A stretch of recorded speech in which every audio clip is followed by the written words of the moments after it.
The Wagner delegation's mandibles click in disbelief as they witness a human child effortlessly scale a towering oak tree.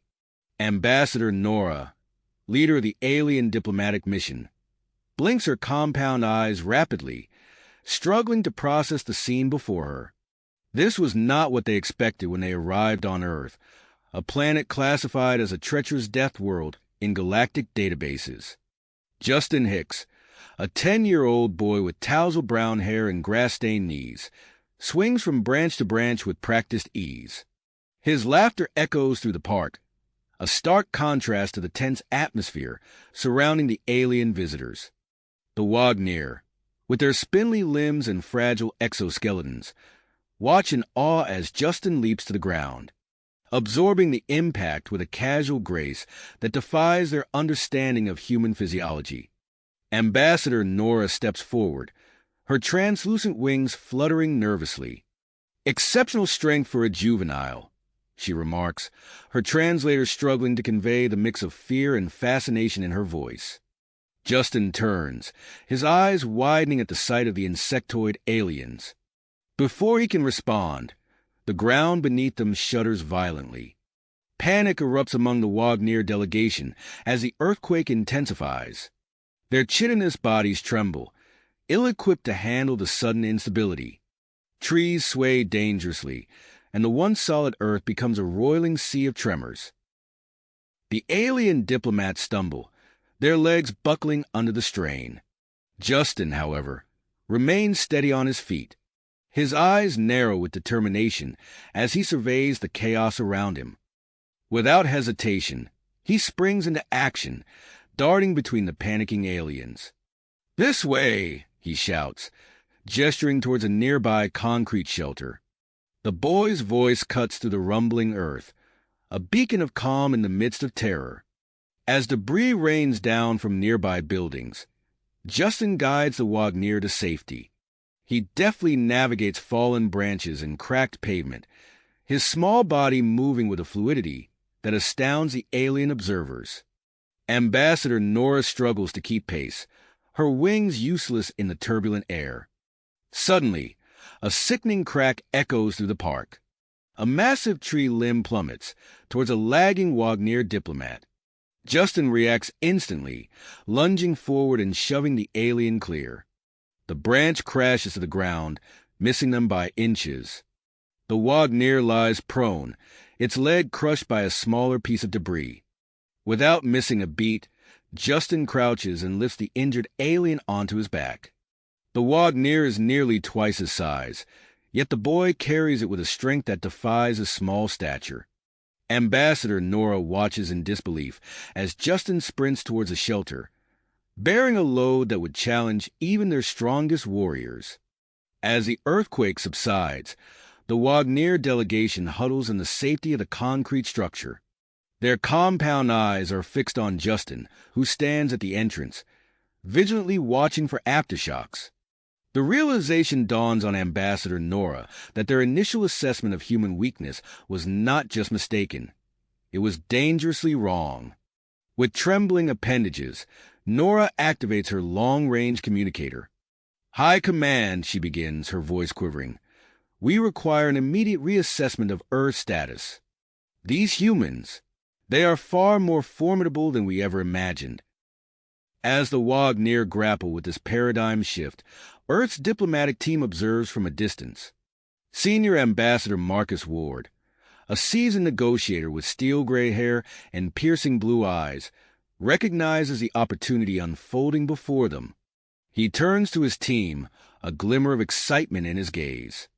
"Prepare new proposals," he commands. "We're about to redefine humanity's place in the galaxy." Across known space, news of the incident spreads like wildfire. Alien races that once dismissed Earth as a backwater world scramble to reevaluate their stance. Military strategists pore over data, diplomats hurriedly revise treaties, and galactic power brokers anxiously recalculate the balance of power. Meanwhile, oblivious to the interstellar upheaval he's caused, Justin Hicks dusts himself off and checks his watch. "Oh man," he mutters, "I'm going to be late for dinner." With a casual wave to the still-stunned Wagner, he jogs out of the park, leaving behind a group of aliens and a galaxy forever changed by their encounter with a Deathworlder child. As Justin jogged out of the park, the Wagner delegation remained frozen in disbelief. Ambassador Nora's antennae twitched nervously as she processed the implications of what they had just witnessed. The concrete shelter, which had protected them from the earthquake's fury, now felt like a crucible of change. Senior Ambassador Marcus Ward watched the scene unfold from a nearby hill, his mind already racing with possibilities. He pulled out his secure communicator and dialed a familiar number. "Dr. Elena Rodriguez, this is Ward. I need you to assemble your team immediately. We have a situation that requires your expertise." Within hours, Earth's diplomatic corps sprang into action. The Diplomatic Command Center, a state-of-the-art facility hidden beneath the Rocky Mountains, buzzed with activity. Analysts pored over satellite imagery, tracking the spread of information across alien networks. Screens flickered with intercepted transmissions, each one confirming their suspicions. The galaxy was taking notice. Ambassador Ward strode into the main conference room, where a team of Earth's finest diplomats and scientists awaited his briefing. "Ladies and gentlemen," he began, his voice steady despite the gravity of the situation, "today marks a turning point in human history. Our actions in the coming days will determine humanity's place among the stars." As Ward outlined their strategy, a junior aide burst into the room. "Sir, we've detected unauthorized objects entering Earth orbit. Initial analysis suggests Kraxan design." The room fell silent. The Kraxan, a species known for their aggressive expansion and disdain for lesser races, had previously ignored Earth as insignificant.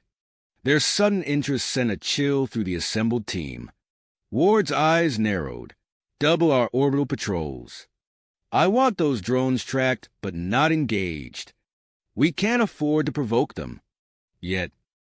Meanwhile, in a suburban home not far from the park where it all began, Justin Hicks sat at the dinner table, shoveling spaghetti into his mouth. His parents, Dr. Thomas Hicks and Major Sarah Hicks, exchanged worried glances. "Justin," Dr. Hicks began carefully, "can you tell us exactly what happened in the park today?" Justin shrugged, twirling more pasta onto his fork. "Some weird bug aliens were freaking out about the earthquake. I helped them get to the shelter. No big deal." Before his parents could respond, their doorbell rang. Major Hicks answered, finding a stern-faced government agent on their doorstep. "Dr. and Major Hicks? I'm Agent Tanner. Ambassador Ward requests your immediate presence at Diplomatic Command." As the Hicks family was ushered into a sleek, unmarked vehicle, across town, journalist Michael Chong received an encrypted message from a trusted source. His eyes widened as he scanned the contents. This was the story of a lifetime. Chang's fingers flew across his keyboard, crafting the article that would change everything. As he hit publish, newsrooms around the world erupted in chaos. The headline flashed across screens globally. "Earth's First Contact. Child saves alien diplomats, reshapes galactic politics." In the depths of space, aboard the Wagner flagship, General ZYX received Ambassador Nora's report with growing anger. "Impossible," he chittered, mandibles clacking furiously. "These humans are nothing but primitive apes. I will see for myself." As ZYX's ship entered Earth's atmosphere, the planet below was transforming. Governments scrambled to respond to the public's demand for information. Space agencies saw their budgets triple overnight. Defense contractors worked around the clock, developing new technologies to protect Earth from potential threats. At Diplomatic Command, Justin Hicks stood in a sterile lab, electrodes attached to his temples and chest. Dr. Elena Rodriguez monitored the readings with growing excitement. "Ambassador Ward," she called out, "you need to see this. The boy's cellular structure. It's unlike anything we've ever seen. And the implications for human potential." Ward nodded grimly. Document everything. We'll need every advantage in the negotiations ahead.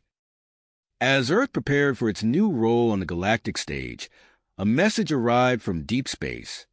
The Kraxan Empire's ultimatum flashed across the command center's main screen, its implications clear and chilling. Ward turned to the assembled team, his face set with dedication. Contact the Wagnir. It seems we have a common enemy. And get me the UN Security Council. It's time to unveil the Terran Diplomatic Corps. In the lab, Justin flexed his fingers, unaware of the weight now resting on his young shoulders. As humanity stood on the brink of a new era, the boy who had unwittingly changed everything asked a simple question. Can I go home now? I've got homework to finish. As Justin's question about homework hung in the air, Director Ward's communicator buzzed urgently. He glanced at the screen, his expression hardening. I'm afraid homework will have to wait, young man. We have a situation that requires immediate attention. Ward turned to Dr. Rodriguez and the Hicks family. The Security Council has approved our proposal. We're moving forward with Operation Showcase. He paused, his gaze falling on Justin. And it seems our young hero here has inadvertently become the catalyst for a new chapter in human history. Within hours, a convoy of sleek, unmarked vehicles sped towards Fort Bragg, North Carolina. Inside one of the lead cars, Ambassador Nora and General ZYX sat in tense silence, their compound eyes darting nervously at the passing landscape. The Wagnir delegation had been assured of their safety, but the speed at which they traveled in the unfamiliar terrain left them on edge. As they approached the military base, General ZYX leaned towards Nora. This better not be a trap, he chittered softly. Our ships are ready to extract us at the first sign of danger. Nora's antennae twitched in agreement, but before she could respond, the convoy came to a stop. The doors opened, revealing a sight that made even the battle-hardened General ZYX pause. Before them stood an array of human soldiers, each more imposing than the last.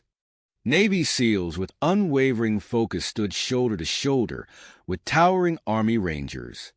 Delta Force operators, their faces obscured by advanced helmets, formed a protective perimeter around the area.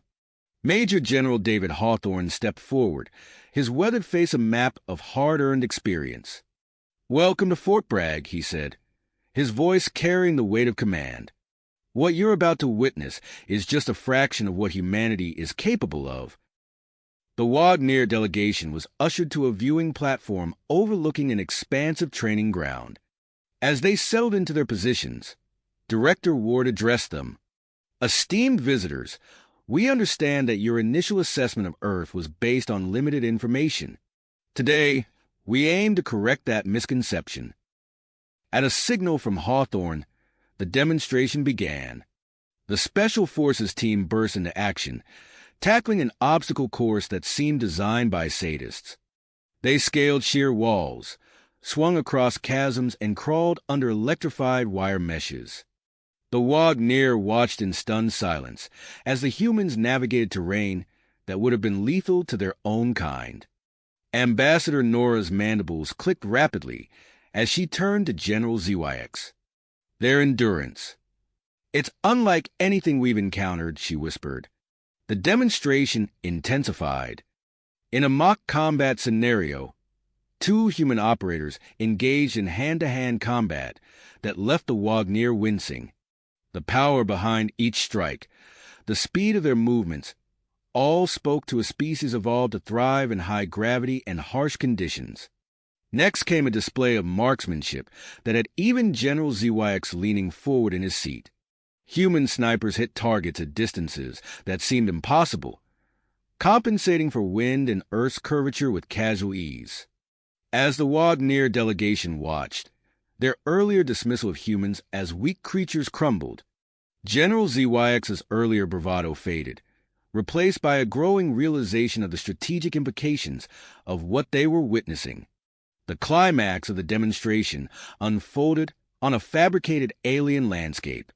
Structures of unfamiliar design loomed before them, reminiscent of Kraxan architecture. The Special Forces team approached the mock alien stronghold with practiced stealth. What followed was a precisely choreographed dance of violence and skill. The human operators breached the defenses with explosive charges, neutralized simulated threats with ruthless efficiency, and extracted hostages, all while operating in an environment designed to disorient and challenge them.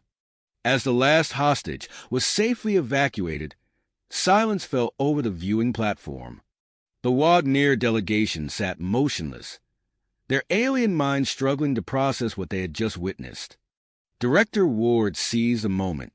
He approached General ZYX and Ambassador Nora, his posture relaxed but his eyes sharp. "What you've seen today is but a glimpse of humanity's capabilities," he said, his voice low and measured. "We hope this demonstration serves as a foundation for mutual understanding and cooperation between our species." General ZYX turned to face Ward, his earlier skepticism replaced by a newfound respect. "Your people are more formidable than we anticipated," he admitted grudgingly. "Perhaps there is merit in exploring an alliance against common threats."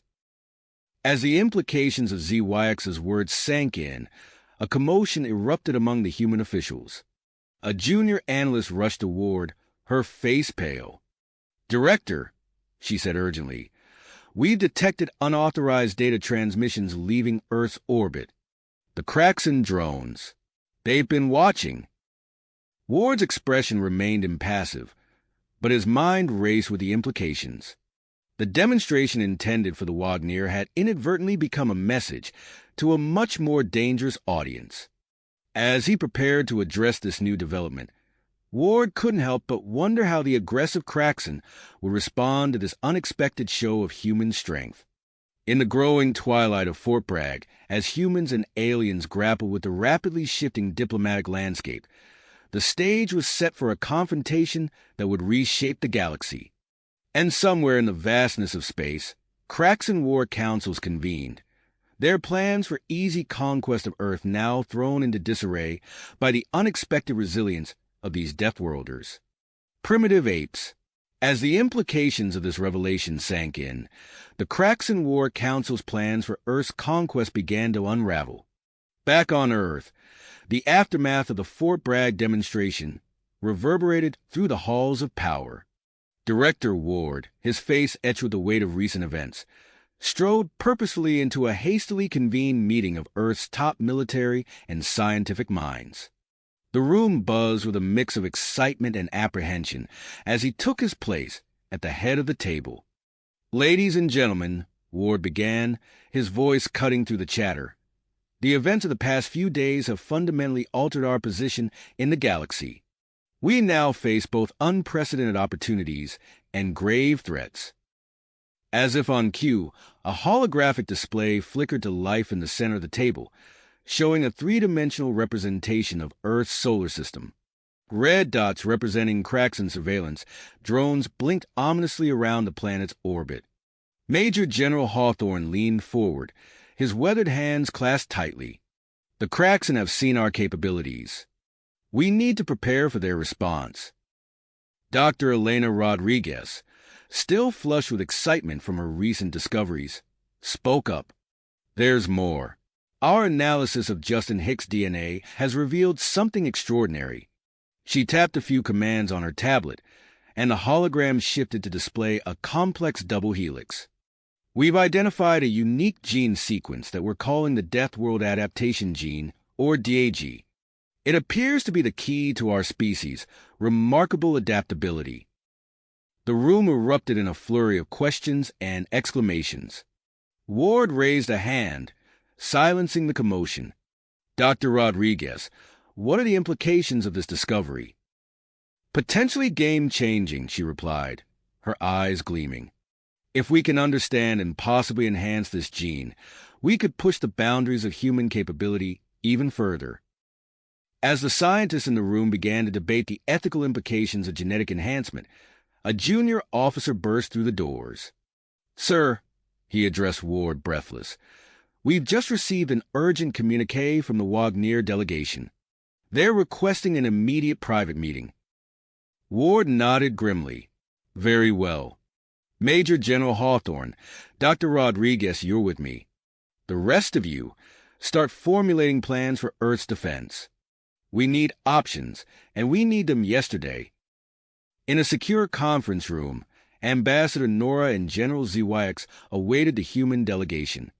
The Wagnier's compound eyes darted nervously as Ward entered, flanked by Hawthorne and Rodriguez. Director Ward, Nora began, her antennae twitching with agitation. What we're about to share with you is information of the utmost sensitivity. The implications could reshape the balance of power in our sector of the galaxy. General ZYX stepped forward, his mandibles clicking rapidly. The Kraxan are not what they seem. They are a manufactured species, created by an ancient race known as the Precursors. They were engineered for war, and if they gain access to your, what did you call it, Deathworld adaptation gene, the consequences would be catastrophic. The human delegation exchanged shocked glances. Ward's mind raced, connecting the dots. So that's why they've suddenly taken an interest in Earth. They see us as a potential resource to enhance their own capabilities. Precisely, Nora confirmed, and we cannot allow that to happen. The Wagner Confederation is prepared to offer its full support in defending Earth against the Kraxan threat. As the implications of this new alliance sank in, alarms blared throughout the facility. Hawthorne's comm link crackled to life. Sir, we've detected a Kraxan stealth fleet entering the outer solar system. They're on an intercept course with Earth. Ward's expression hardened. It seems our timetable has just been accelerated. General ZYX, Ambassador Nora, we appreciate your offer of support. Now, let's show these Kraxan what happens when they underestimate humanity. As the group rushed to the command center, Ward's mind was already formulating a plan. They would need every advantage to face this engineered warrior race. And at the center of it all was a young boy named Justin Hicks, whose unique genetics might hold the key to humanity's survival. In the bustling corridors of the facility, Dr. Thomas Hicks and Major Sarah Hicks were being briefed on the rapidly unfolding situation. As they absorbed the gravity of the threat facing Earth, they exchanged a look of drive. Their son, once just a curious child, had become a linchpin in humanity's defense against an interstellar threat. The stage was set for a confrontation that would determine not just the fate of Earth, but the future of the entire galaxy. As the Kraxan fleet approached, humanity prepared to show that they were more than just inhabitants of a death world. They were its masters. Masters. As the Kraxan fleet approached, humanity prepared to show that they were more than just inhabitants of a death world. They were its defenders. The following weeks saw a flurry of activity as Earth mobilized its defenses. Major Sarah Hicks found herself at the heart of this monumental effort, overseeing the integration of international military units into the newly formed Earth Defense Force. In a command center bustling with activity, she coordinated with military leaders from around the globe, her keen tactical mind working overtime to forge a cohesive fighting force. We need to leverage our diversity, Sarah explained to a group of international officers. Each nation brings unique strengths to the table. Our job is to combine them into an unstoppable force. As Sarah worked tirelessly on the ground, a network of orbital defense platforms took shape in the skies above. These cutting-edge installations represented the pinnacle of human engineering, bolstered by Wagner technology. Engineers and technicians worked around the clock, their faces illuminated by the glow of holographic displays as they fine-tuned the platform's targeting systems. Meanwhile, in a high-security laboratory, Dr. Elena Rodriguez and her team pursued a different kind of breakthrough. The Deathworld adaptation gene had become the focus of intense study, with Rodriguez leading efforts to unlock its full potential. We're on the brink of something revolutionary, Rodriguez announced to her team, her eyes alight with excitement. A gene therapy that could enhance our soldiers' natural abilities.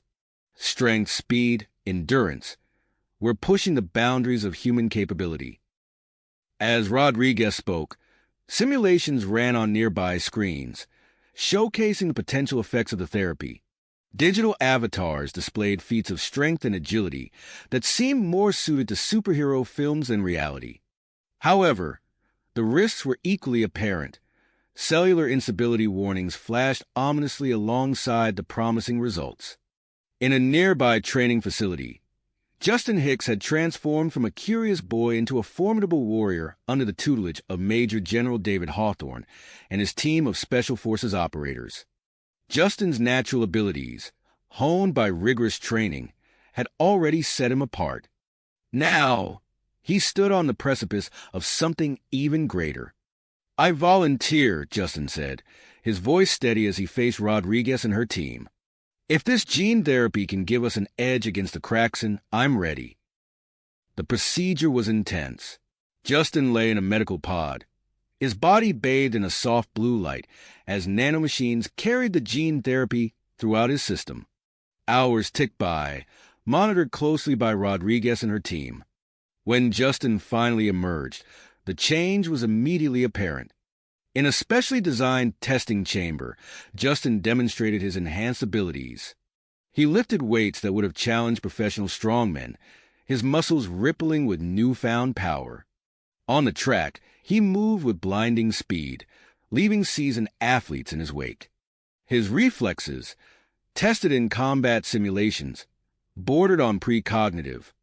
As news of Justin's transformation spread, it sparked intense debate among Earth's leadership. In a high-level meeting, voices raised in heated discussion. "We can't ignore this advantage," Director Marcus Ward argued, his hands planted firmly on the conference table. "The Kraxen are coming, and we need every edge we can get." Others were less convinced. "And what about the long-term consequences?" A dissenting voice challenged. "Are we creating a new species? What happens to these enhanced soldiers after the war?" The debate raged on, but events beyond Earth forced a decision. Early warning systems blared to life, detecting the approach of the Kraxen invasion force. It was larger than anyone had anticipated, a vast armada that dwarfed initial estimates. As the alarm echoed through command centers worldwide, the EDF sprang into action. Forces were mobilized, taking up strategic positions around the globe and in key orbital installations. The planet held its breath, preparing for the coming storm. In the midst of this controlled chaos, an unexpected ally emerged. Clor, representing the Zarthal Confederacy, approached Earth's leaders with an offer of assistance. "Our cloaking technology could give your forces a critical advantage," Clor explained, gesturing to a holographic display of a sleek, almost invisible spacecraft. "We've seen what humanity is capable of. We believe you might just stand a chance against the Kraxen." After intense deliberation, Earth's leaders accepted the offer. Zarthal engineers worked alongside human technicians, integrating their advanced cloaking systems into Earth's defenses. As the Kraxen fleet entered the solar system, Earth's early warning systems painted a grim picture. The invasion force was spreading out, preparing for a multi-pronged assault. In response, Director Ward activated the global state of emergency protocols. Cities worldwide went dark, implementing blackout procedures to minimize targeting options for the invaders. Civilian populations, drilled for this moment, moved with surprising order. Volunteers assisted in evacuation efforts, guiding people to underground shelters. Others joined hastily organized militia groups, preparing to defend their homes if the orbital defenses failed. In space, the EDF's newly enhanced fleet took up defensive positions. Wagnir's shielding technology hummed to life, creating a protective barrier around key installations. On the bridge of the EDF flagship, Sarah Hicks stood at attention, her eyes fixed on the tactical display. "All units, report in," she commanded, her voice steady despite the weight of the moment. "This is what we've trained for. Let's show these Kraxen what happens when they pick a fight with a Deathworld." As the Kraxen fleet approached firing range, tension mounted. Earth's defenders watched and waited, knowing that the future of their species hung in the balance. The stage was set for a battle that would shape the destiny of not just Earth, but the entire galaxy. The tension in the air was palpable as the first wave of Kraxan ships entered visual range. Suddenly, the comm system crackled to life. "This is Justin Hicks, callsign Apex," came a voice, steady and determined. "EDF Special Operations Team Alpha is ready for deployment." Sarah Hicks felt a surge of pride mixed with concern. Her son, now a formidable warrior, was about to face the greatest challenge of his young life. "Acknowledged, Apex," she responded, keeping her voice professional. "Prepare for orbital drop. Your target is the Kraxan flagship." As the EDF fleet engaged the Kraxan armada, a sleek drop pod detached from one of the Earth ships. Inside, Justin and his team of enhanced operatives braced for impact. The pod streaked through space, evading enemy fire thanks to its Zarthal cloaking technology. With a bone-jarring thud, the pod breached the Kraxan flagship's hull. Justin was the first to emerge, his enhanced senses immediately alert to the alien environment. The air was thick with an acrid scent, and the walls pulsed with an eerie bioluminescence. "Move out," Justin ordered, his voice low. "Remember the mission, disable their weapons, and find that central database." As the team advanced through the organic-looking corridors, they encountered their first group of Kraxan warriors. The aliens were massive, their bodies a terrifying blend of muscle and weaponry. But Justin and his team were ready. The battle was fierce and fast. Justin ducked under a swipe from a Kraxan's blade-like appendage, retaliating with a series of lightning-fast strikes. His enhanced strength allowed him to crack the alien's exoskeleton, while his teammates used their Earthwog-near hybrid weapons to devastating effect. Meanwhile, on Earth, Dr. Elena Rodriguez's lab was a hive of activity. Holographic displays showed the spreading contamination in Beijing, the first city hit by the Kraxan's biological weapon. "We need to isolate the pathogen's genetic sequence," Elena shouted over the din. "Cross-reference it with the DAG. There has to be a way to neutralize it." As her team worked feverishly, a call came through from Director Ward. "Doctor, we have a new development. The Zarthal representative, Clore, is joining Apex's team on the Kraxan flagship. She has technology that might help activate a genetic kill switch in the Kraxan's DNA." Elena's mind raced with the implications. "That could be the key to ending this war," she replied. "But we still need to stop these bioweapons. I'll contact you as soon as we have something." Back on the Kraxan flagship, Justin and his team fought their way towards the ship's core. The resistance grew fiercer with each level they descended. As they approached a massive set of doors, a booming voice echoed through the chamber. "Humans," it growled, the translator in Justin's ears struggling to keep up. "Your genetic potential intrigues us. Submit, and you may yet serve a purpose in our grand design." The door slid open, revealing a towering figure. The Kraxan Supreme Commander stood before them, its body a nightmarish fusion of organic and mechanical parts. Justin stepped forward, his enhanced muscles tense for action. "We'll pass on the offer," Justin replied, his voice steady despite the adrenaline coursing through his veins. "How about you surrender instead?" The Supreme Commander's response was a deafening roar as it charged towards Justin. The two collided in a blur of motion, the force of their impact shaking the entire chamber. As Justin engaged the Supreme Commander in close combat, his team sprang into action. They fought their way past the commander's guards, pushing towards the ship's weapon controls and the elusive genetic database. The battle raged across the chamber. Justin's enhanced reflexes allowed him to dodge the commander's crushing blows, retaliating with precision strikes that would have felled a normal opponent. But the Supreme Commander was far from normal, its engineered body shrugging off attacks that would have been fatal to its lesser brethren. "Team, status report," Justin grunted as he narrowly avoided a swipe that left deep gouges in the floor. "Weapon systems located. Came the reply over the comm. Working on disabling them now. Heavy resistance. Justin gritted his teeth, focusing on the fight at hand. He knew that every second he kept the Supreme Commander occupied was another second his team had to complete their mission. Suddenly, a new voice crackled over the comm. "This is Clor of the Zarthal Confederacy. I have teleported aboard and am tracking your location. I bring technology that may turn the tide of this battle." As Clor's words registered, Justin saw an opening. He feinted left, then dropped low, sweeping the Supreme Commander's legs. The massive alien crashed to the ground, momentarily stunned. "Clor," Justin panted, "we need to find their genetic database. Can your tech interface with their systems?" "Affirmative," Clor replied, "but I will need direct access to their central core." Justin's mind raced. They needed to end this quickly.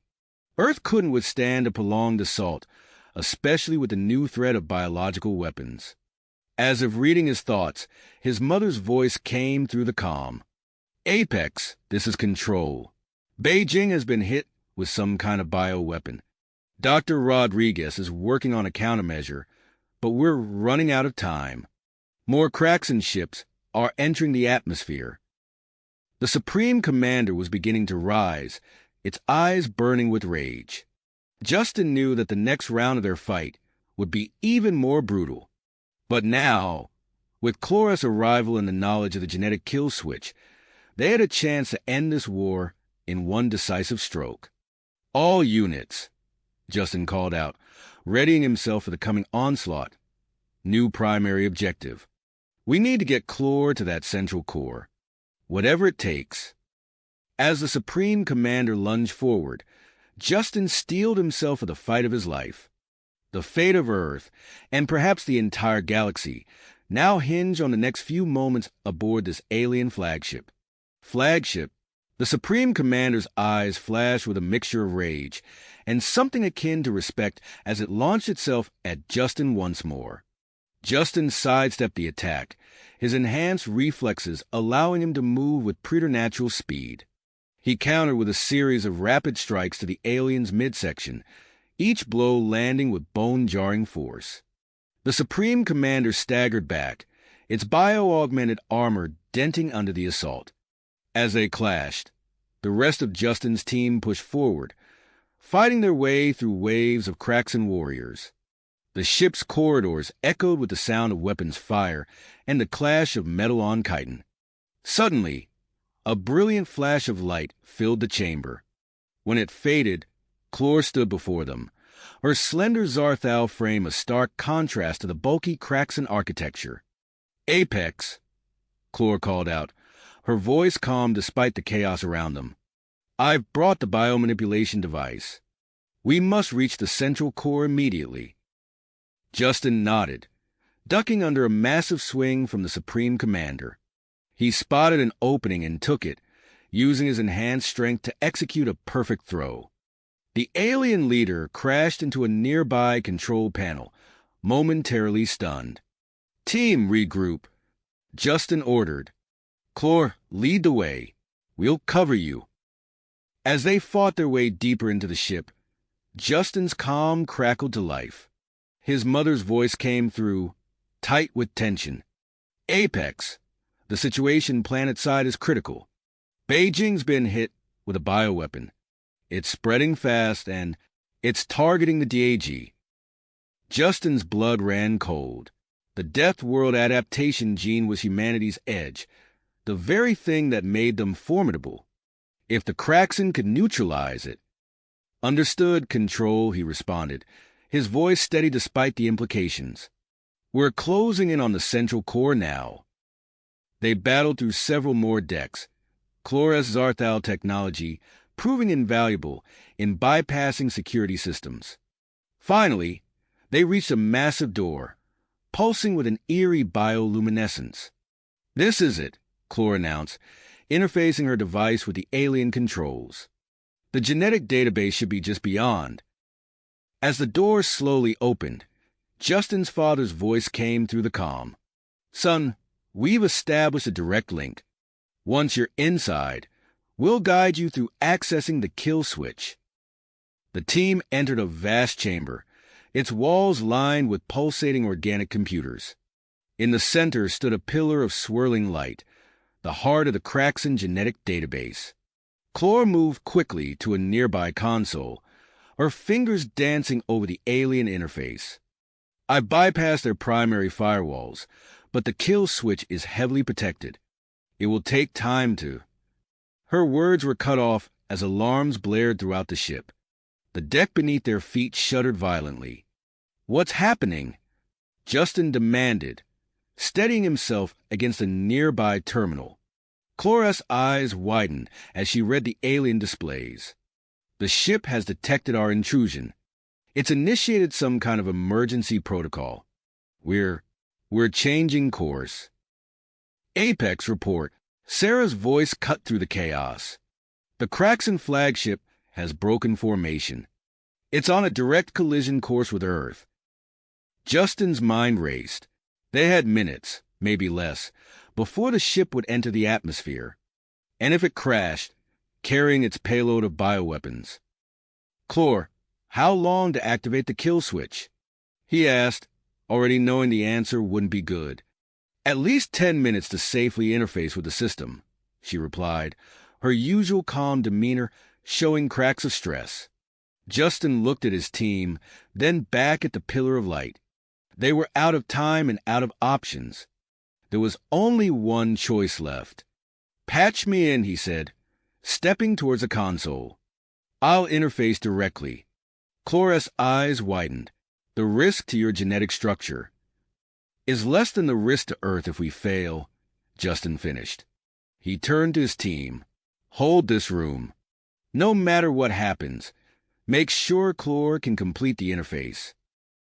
Before anyone could object, Justin placed his hands on the pulsating console. Instantly, pain like he'd never known coursed through his body. It felt like his very DNA was being unraveled and rewritten. Through gritted teeth, he heard his father's voice, guiding him through the alien system. Each instruction was agony to follow, but he pushed on, fighting against the Kraxan genetic code that sought to override his own. As Justin struggled, the ship continued its deadly descent. The chamber shook violently, equipment crashing to the floor as the flagship entered Earth's atmosphere. We're almost there, Thomas Hicks urged through the comm. Just a little more, son. Justin's vision blurred, his enhanced body pushed beyond its limits. But through the haze of pain, he saw it, the kill switch, buried deep in the Kraxan genetic code. With the last of his strength, Justin reached out, both physically and mentally, and activated the switch.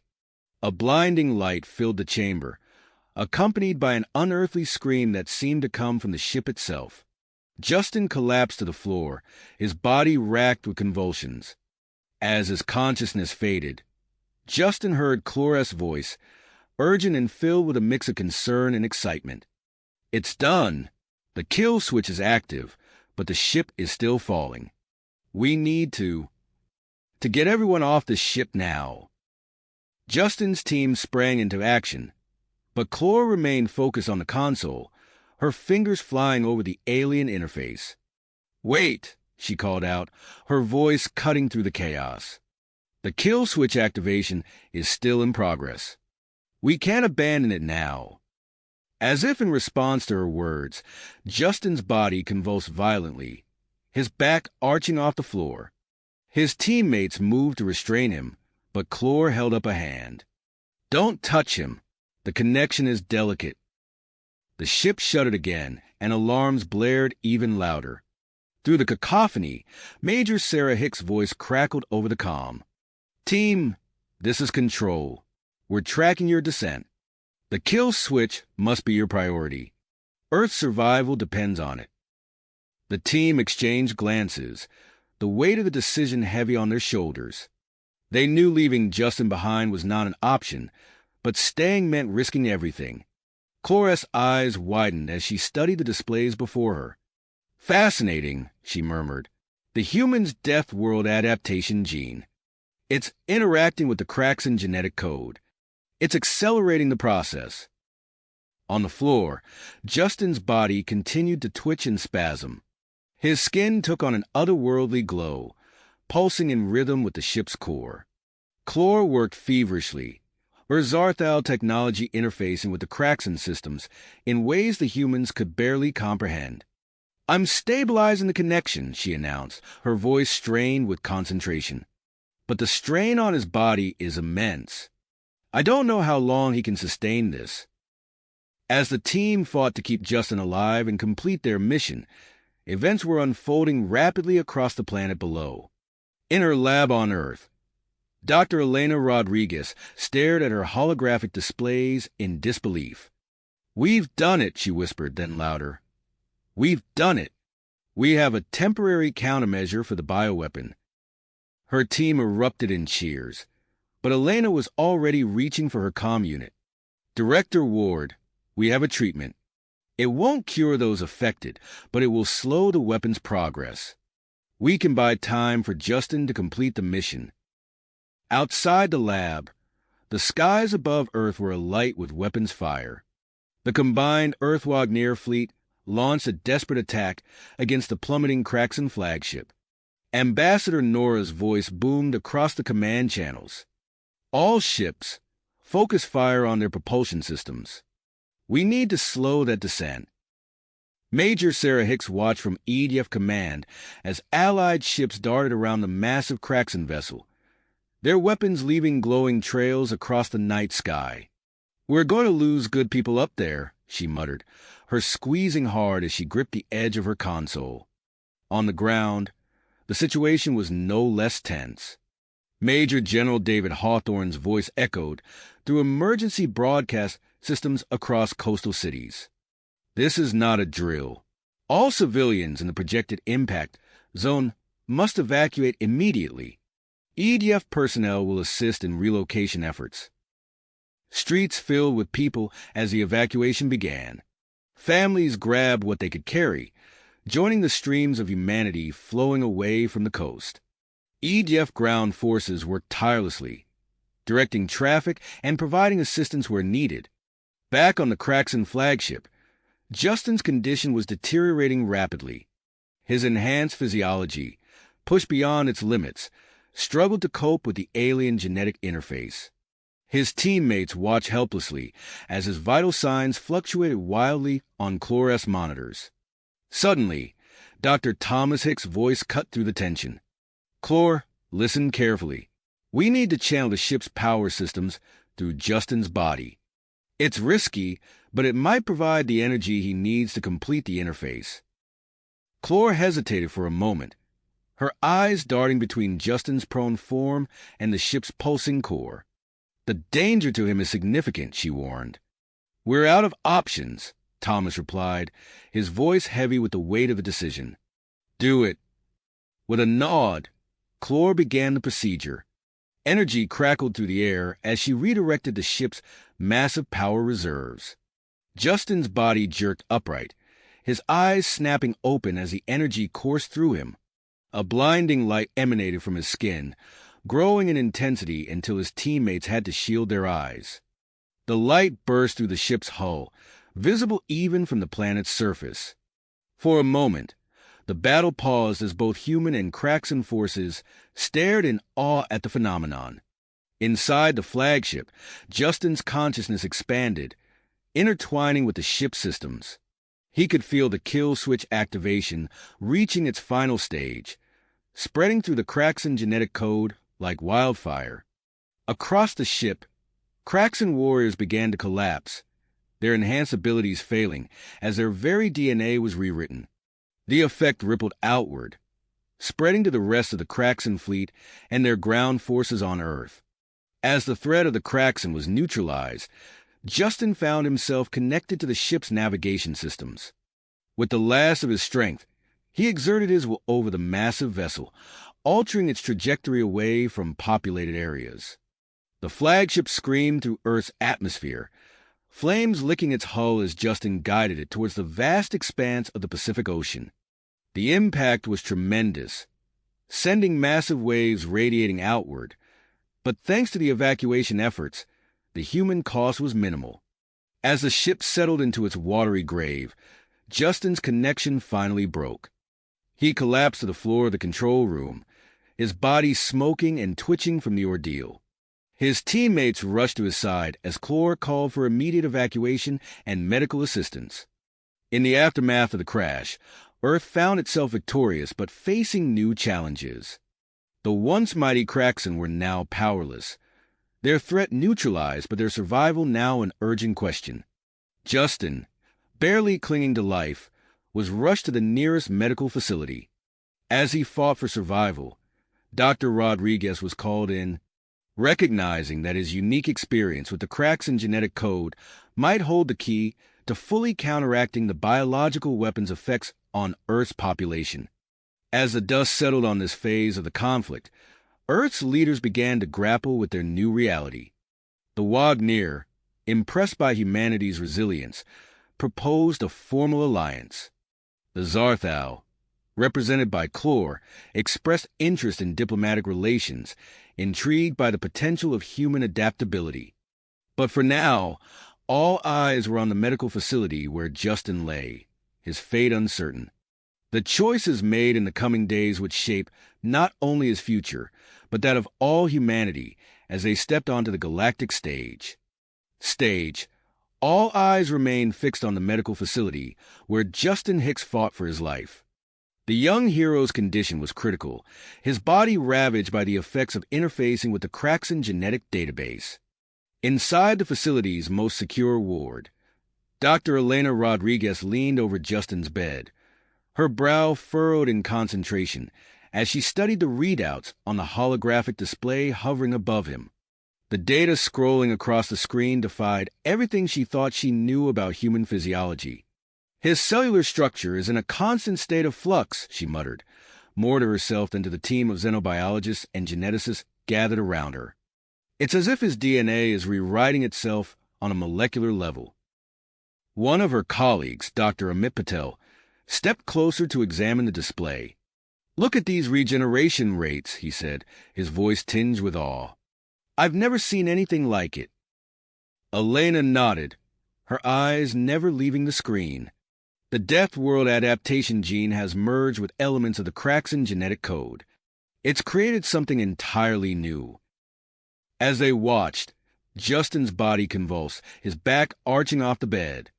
The medical team rushed to stabilize him, but Elena held up a hand. "Wait," she commanded, her gaze fixed on the readings. "Look at this." The team watched in stunned silence as Justin's wounds, inflicted during his ordeal on the Kraxen ship, began to close before their eyes. Skin knitted together, bruises faded, and even broken bones realigned themselves. "Impossible," Dr. Patel whispered. Elena's mind raced with the implications. "This could be the key," she said, her voice filled with cautious excitement. Not just to saving Justin, but to countering the Kraxen bioweapons' effects on the general population. As the medical team worked tirelessly to unravel the mysteries of Justin's mutated DNA, the world outside the facility grappled with the aftermath of the Kraxen attack. Major Sarah Hicks stood at the command center of EDF headquarters, her face grim as she reviewed the latest reports. Cities around the globe were reporting alarming increases in civilians suffering from weakened physical abilities and reduced environmental adaptation. "Initiate global quarantine protocol," she ordered, her voice steady despite the weight of the decision. "We need to contain the spread of this weapon's effects until we have a cure." As her orders were relayed across the planet, Sarah's thoughts turned to her brother. She had faith in Dr. Rodriguez and her team, but the uncertainty gnawed at her. The fate of Justin and the entire human race hung in the balance. Across the facility, in a specialized research lab, Dr. Thomas Hicks worked alongside Clore, the Zarthal scientist whose biomanipulation technology had proven invaluable. They hunched over a complex array of equipment, combining Earth's most advanced medical technology with Clore's alien devices. "If we can isolate the specific genetic sequences responsible for Justin's enhanced regeneration," Thomas explained, his fingers flying over a holographic interface. We might be able to synthesize a treatment for the general population. Clore nodded, her elongated fingers manipulating a strand of energy that seemed to represent Justin's DNA. The challenge lies in adapting it to human physiology without triggering unwanted mutations, she added, her voice carrying a hint of concern. As they worked, an alarm blared through the facility. Thomas looked up, startled. What's happening? A holographic screen materialized before them, displaying a message from EDF Command. Thomas read it aloud, his voice growing tense. Unknown alien vessel has entered Earth orbit. Size and energy readings exceed anything in our database. Clore's eyes widened. The Galactic Council, she breathed. They must have heard about your victory over the Kraxen. Before Thomas could respond, another alert sounded. This time, the message came from Major General David Hawthorne, overseeing the containment of Kraxen prisoners. Several Kraxen warriors showing signs of recovery. Thomas read, his face paling. Their genetic modifications are adapting to overcome the kill switch's effects. Clore moved swiftly to a nearby console, her fingers dancing over the controls. We need to accelerate our research, she said urgently. If the Kraxen regain their abilities, Earth will face a threat from within and without. As if in response to the mounting crises, alarms began to blare throughout the medical ward where Justin lay. Dr. Rodriguez rushed to his bedside, her eyes widening as she took in the readings on his vitals monitor. His genetic structure is stabilizing, she announced to her team. But the changes, they're beyond anything we anticipated. Justin's eyes snapped open, glowing with an otherworldly light.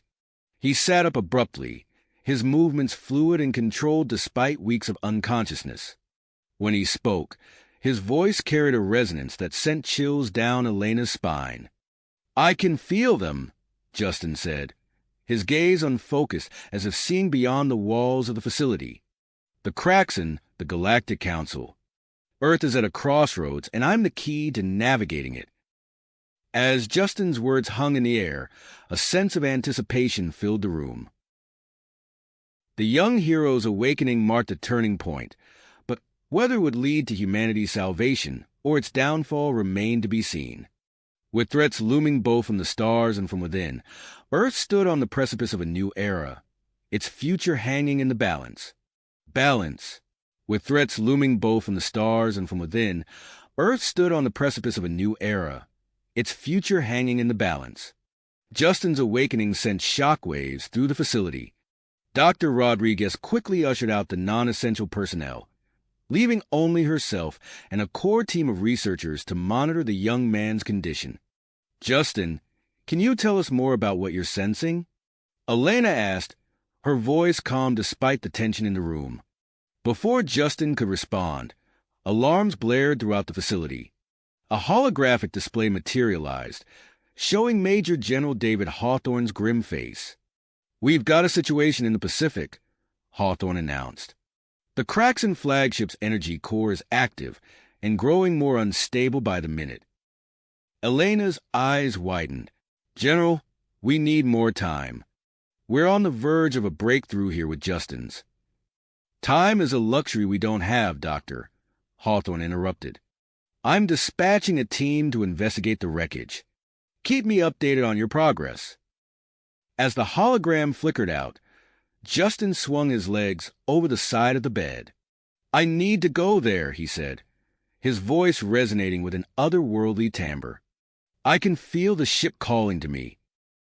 Elena placed a hand on his shoulder. You're in no condition to leave, Justin. We need to run more tests, understand what's happening to you. Justin's eyes flashed with an eerie light. There's no time for tests. Earth needs me. Before anyone could stop him, Justin stood and walked towards the door. As he moved, his body seemed to shimmer, his outline blurring slightly, as if he were phasing in and out of reality. Meanwhile, in the depths of the Pacific Ocean, The EDF dive team approached the massive hulk of the Kraxan flagship. Their submersibles lights illuminated the alien metal, revealing a landscape of twisted wreckage and strange, bioluminescent sea life. "Command, this is Dive Leader," the team's commander reported. "We're approaching the energy core now. These readings are off the charts." As they neared the pulsing heart of the ship, the water around them began to churn. Swarms of bizarre, glowing creatures darted past, their bodies elongated and pulsing with the same energy that emanated from the core. "My God," one of the divers whispered. "What are those things?" Before anyone could respond, a massive tremor shook the ocean floor. Alarms blared inside the submersible as the energy reading spiked. "We need to pull back," the dive leader shouted. "The core's becoming critically unstable." As the team retreated, the sea floor began to crack, releasing plumes of superheated water and debris. The EDF command center erupted into frantic activity as seismographs worldwide registered the disturbance. Major Sarah Hicks stared at the holographic display, her face pale. If that core detonates, the resulting tsunami could wipe out coastal cities across the Pacific Rim. As she spoke, another crisis unfolded. Reports flooded in from the Kraxan prisoner containment facility. A group of aliens, led by a fearsome warrior named Grakthor, had broken free of their restraints and were fighting their way through the complex. "How is this possible?" Sarah demanded. "The kill switch should have neutralized their abilities." "Ma'am," a young lieutenant reported, "it appears their genetic modifications are adapting. They're regaining their enhanced capabilities at an alarming rate." Sarah's mind raced, weighing her options. With EDF forces already stretched thin dealing with civil unrest, she knew they were dangerously unprepared for a full-scale Kraxan uprising. In orbit, Director Marcus Ward stood before the assembled representatives of the Galactic Council, his posture rigid as he absorbed the weight of High Counselor Xanthor's words. "The defeat of the Kraxan has created a power vacuum," Xanthor explained, his multiple eyes blinking in a disorienting pattern. "Several species are already mobilizing their fleets, seeking to claim the Kraxan's former territories." Ward's diplomatic training kicked in, masking his shock. "Surely the Council can intervene. Maintain the peace?" Xanthor's mouth parts twitched in what might have been a grimace. "The situation is complicated. The Council's authority is not absolute, and there are factions who see this as an opportunity for expansion." As Ward grappled with the implications of this revelation, his comm unit buzzed urgently. He excused himself and stepped aside to receive the transmission. "Director," Dr. Thomas Hicks' voice came through, tense and hurried. "I've made a discovery in the Kraxan genetic database. The Council, they're not what they seem.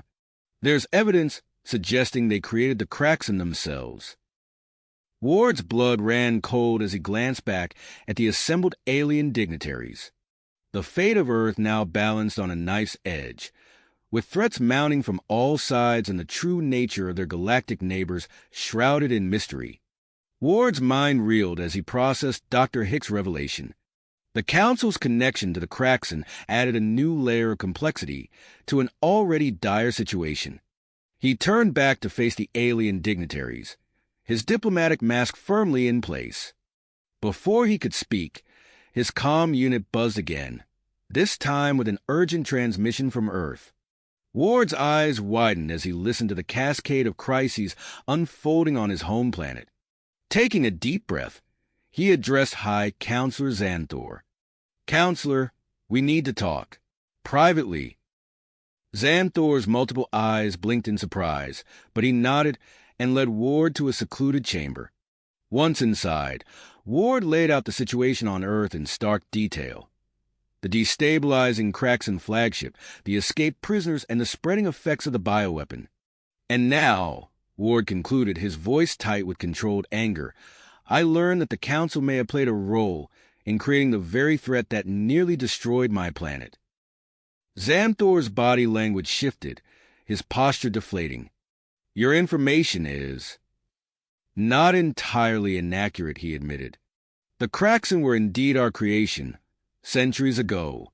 They were meant to be peacekeepers, but they evolved beyond our control. Ward's fists clenched at his sides. Peacekeepers? They nearly wiped out humanity. A grave error we now wish to rectify, Xanthor said, his voice tinged with what might have been regret. We can provide Earth with advanced technology to address your immediate crises. Consider it the first step in making amends. Back on Earth, the EDF Command Center hummed with frantic activity. Major General David Hawthorne stood before a holographic display, assessing the multiple threats facing the planet. Captain Reeves, he barked into his comm unit. I'm deploying you and your team to handle the Kraxen escapees. Your enhanced abilities might be our best shot at containing the situation. Understood, sir, Reeves replied, his voice steady despite the lingering effects of his earlier seizure. We're Oscar Mike. As Reeves and his strike team raced towards the last known location of the escaped Kraxen, Dr. Elena Rodriguez worked tirelessly in her lab. Her fingers flew over holographic interfaces as she finalized the prototype treatment derived from Justin Hicks' mutated DNA. Begin mass production immediately, she ordered her team. We need to distribute this to major population centers as soon as possible. Across the facility, Justin Hicks stirred in his hospital bed. His eyes snapped open, glowing with an otherworldly light.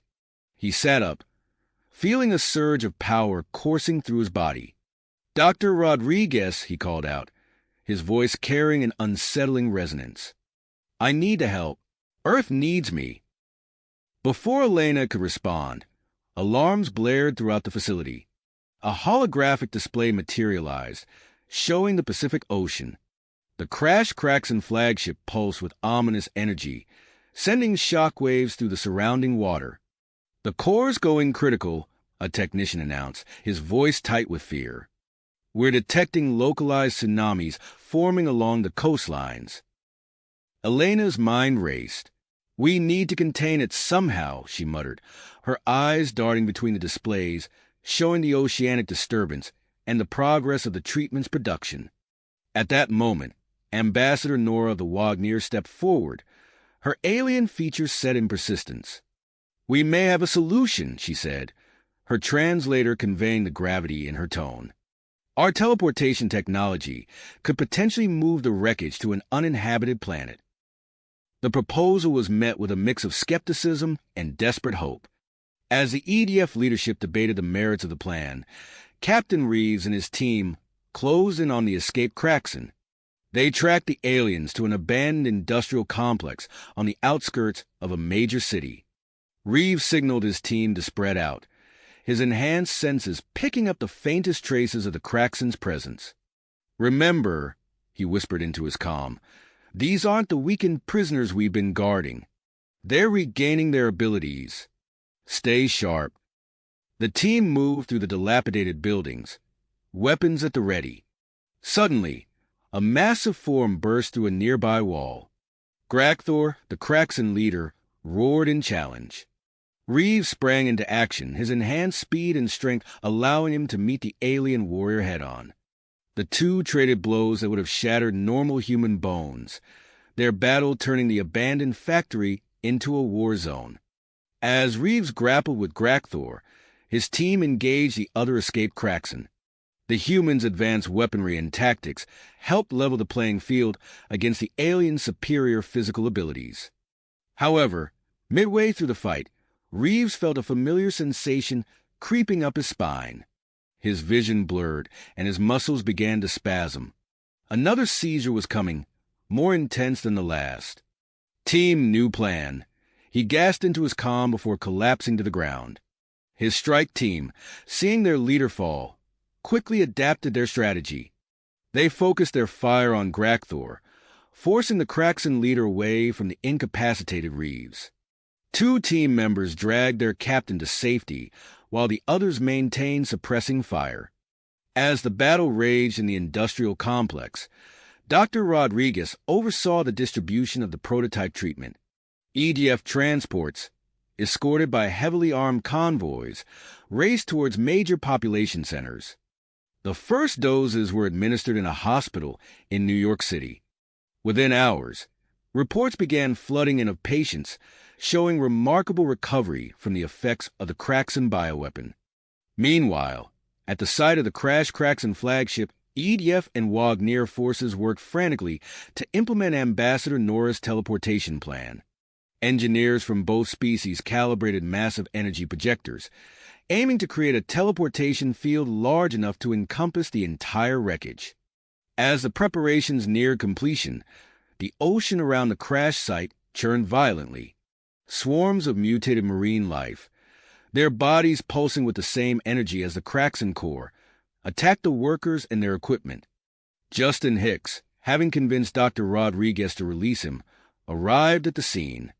His body glowed with an otherworldly energy as he stepped onto the heaving ocean surface, the water solidifying beneath his feet. "I can feel the core's energy," he said, his voice carrying over the chaos. "I think I can stabilize it long enough for the teleportation to work." As Justin moved towards the wreckage, the Galactic Council ship descended through Earth's atmosphere. Director Ward and High Counselor Xanthor emerged, ready to coordinate the integration of the Council's advanced technology with Earth's defense systems. The convergence of these events set the stage for a climactic confrontation. The fate of Earth hung in the balance as enhanced humans, alien allies, and advanced technology clashed against the Kraxan threat and the unpredictable forces unleashed by their failed invasion.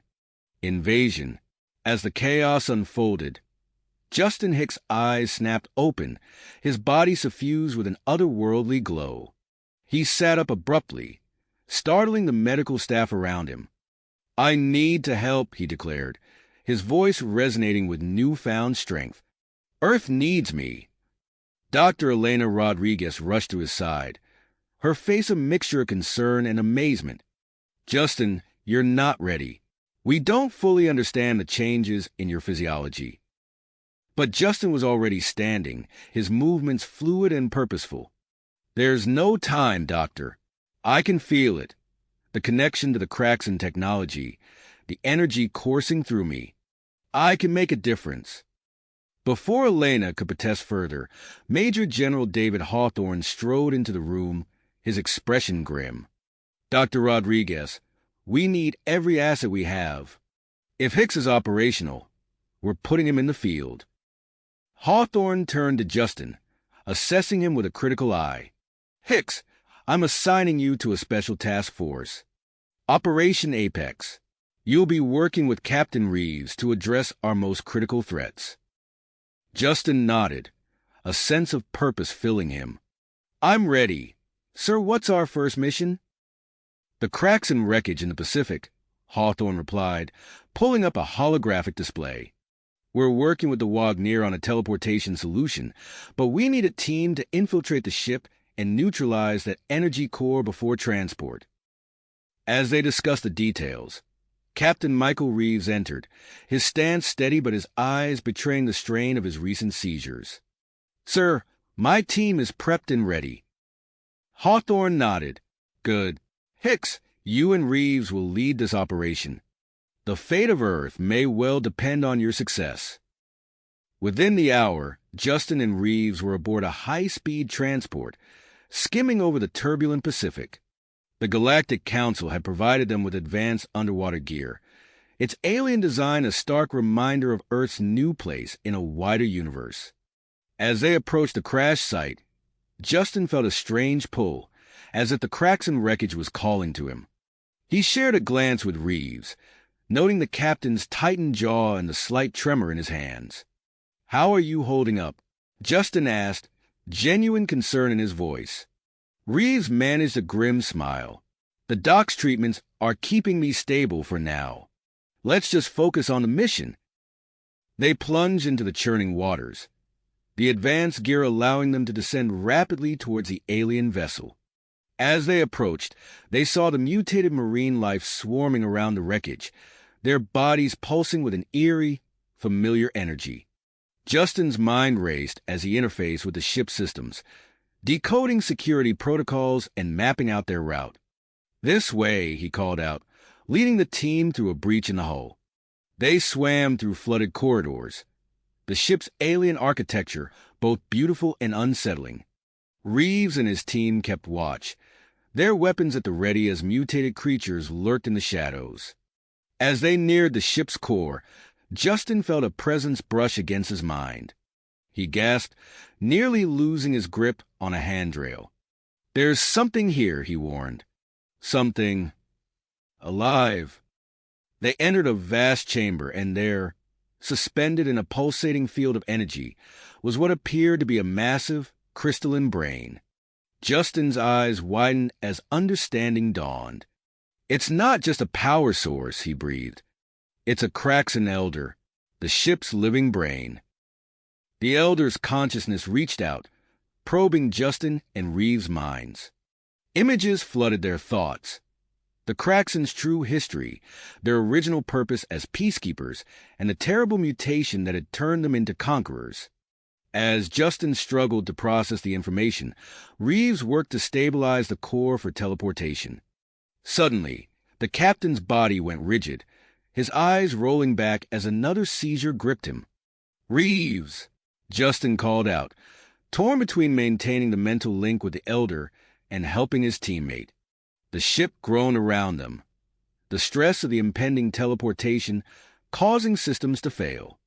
Justin made a split-second decision, diving towards Reeves while mentally pleading with the Kraxan Elder to assist them.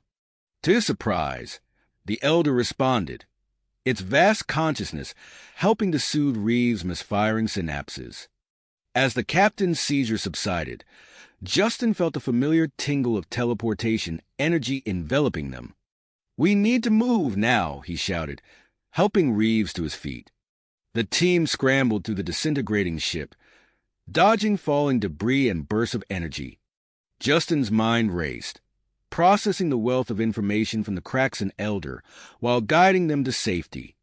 As they burst from the wreckage into open water, the massive teleportation field engulfed the ship.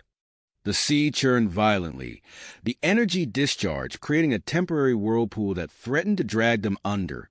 Justin's enhanced physiology allowed him to fight the current, pulling Reeves and another struggling team member to safety. They watched in awe as the massive Kraxan vessel shimmered and vanished, leaving behind only turbulent waters. As they surfaced, gasping for air, their comms crackled to life. Major General Hawthorne's voice came through, tight with urgency. "Operation Apex. Report status immediately. We have a new situation developing." Justin and Reeves exchanged weary glances, knowing their ordeal was far from finished.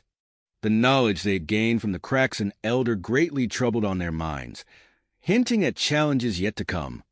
As they were pulled aboard a waiting EDF vessel, Justin's enhanced senses picked up a faint, alien signal. He looked to the sky, a mixture of dread and commitment filling him. Whatever was coming, Earth would face it together. Humans and their new alien allies standing united against the encroaching darkness. Darkness, as Justin's enhanced senses detected an incoming transmission. He tapped his comm device, wincing as a sharp pain lanced through his skull. "Hicks here," he said, his voice strained. Major General Hawthorne's voice crackled through the speaker. "Hicks, Reeves, report to EDF headquarters immediately. We have a critical situation developing." As their transport helicopter touched down at the base, Justin helped Captain Reeves disembark. The captain's movements were sluggish, his normally sharp eyes unfocused. "How are you holding up?" Justin asked, concern evident in his voice. Reeves managed a weak smile. "I've been better. These seizures are getting worse." They were met by Dr. Elena Rodriguez, who quickly ushered them into the medical bay. As she began examining Reeves, Justin felt another wave of disorientation wash over him. Images from the Kraxan Elder's consciousness flashed through his mind. Alien worlds, advanced technology, and a history spanning millennia. "Justin?" Dr. Rodriguez's voice cut through the mental fog. "Are you all right?" He blinked, realizing he had been staring blankly at the wall. Yeah, just processing. There's so much information from that Craxan elder. It's overwhelming. Before Dr. Rodriguez could respond, an alarm blared throughout the facility. Major General Hawthorne's voice came over the intercom, his tone grave. All personnel, report to your stations immediately. We have detected an incoming Craxan fleet. This is not a drill. Justin and Reeves exchanged glances, their weariness momentarily forgotten in the face of this new threat. They hurried to the command center, where they found Hawthorne conferring with Director Marcus Ward and High Counselor Xanthor. Holographic displays showed a cluster of Craxan warships approaching Earth's orbit. Their sleek, predatory designs made Earth's most advanced spacecraft look primitive by comparison. How long do we have? Justin asked, studying the tactical readouts. Director Ward grimaced. At their current speed, less than 48 hours. We're implementing Project Firewall, but we're facing serious integration issues between our tech and the Galactic Council systems. High Counselor Xanthor stepped forward, his alien features set in a determined expression. We are doing everything we can to assist, but the compatibility problems are significant. As they discussed strategy, Justin's mind raced. The knowledge from the Craxan elder was fragmented, but he could sense its potential value. I might be able to help with the integration, he offered. The Craxan data in my head, it includes information about their technology. Maybe we can use that to bridge the gap. Hawthorne nodded. Do it. We need every advantage we can get. For the next several hours, Justin worked alongside Earth's top scientists and engineers, his mind serving as a living conduit between human and alien technology. Despite the persistent migraines, he pushed through, knowing the fate of the planet hung in the balance. Meanwhile, Captain Reeves found himself in the training facility, overseeing the deployment of the first batch of Project Phoenix soldiers. These Titans, as they were called, moved with inhuman grace and power, their bodies pushed to the very limits of human potential. Reeves watched them with a mixture of pride and concern. He knew all too well the risks they faced, the same risks that were causing his own body to deteriorate. As he observed their training exercises, another seizure struck without warning. He collapsed to the ground, his enhanced muscles spasming uncontrollably. The Titans rushed to his aid, their worried faces swimming in his blurred vision. As the medical team arrived, Reeves fought to stay conscious, knowing that every moment he spent incapacitated was a moment lost in Earth's preparation for the coming battle. Across the globe, the situation was growing increasingly tense. Reports of mutations among those treated with the Craxan-derived cure were spreading, causing panic and unrest in major cities.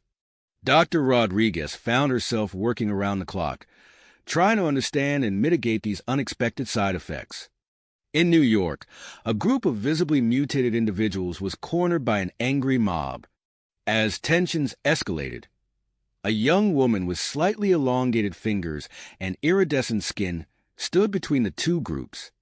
"Please," she called out, her voice trembling but determined. "We're still human. We're still your neighbors, your friends, your family. This change doesn't define us." Her words seemed to give the mob pause, but the fragile moment of understanding was shattered by the sound of breaking glass.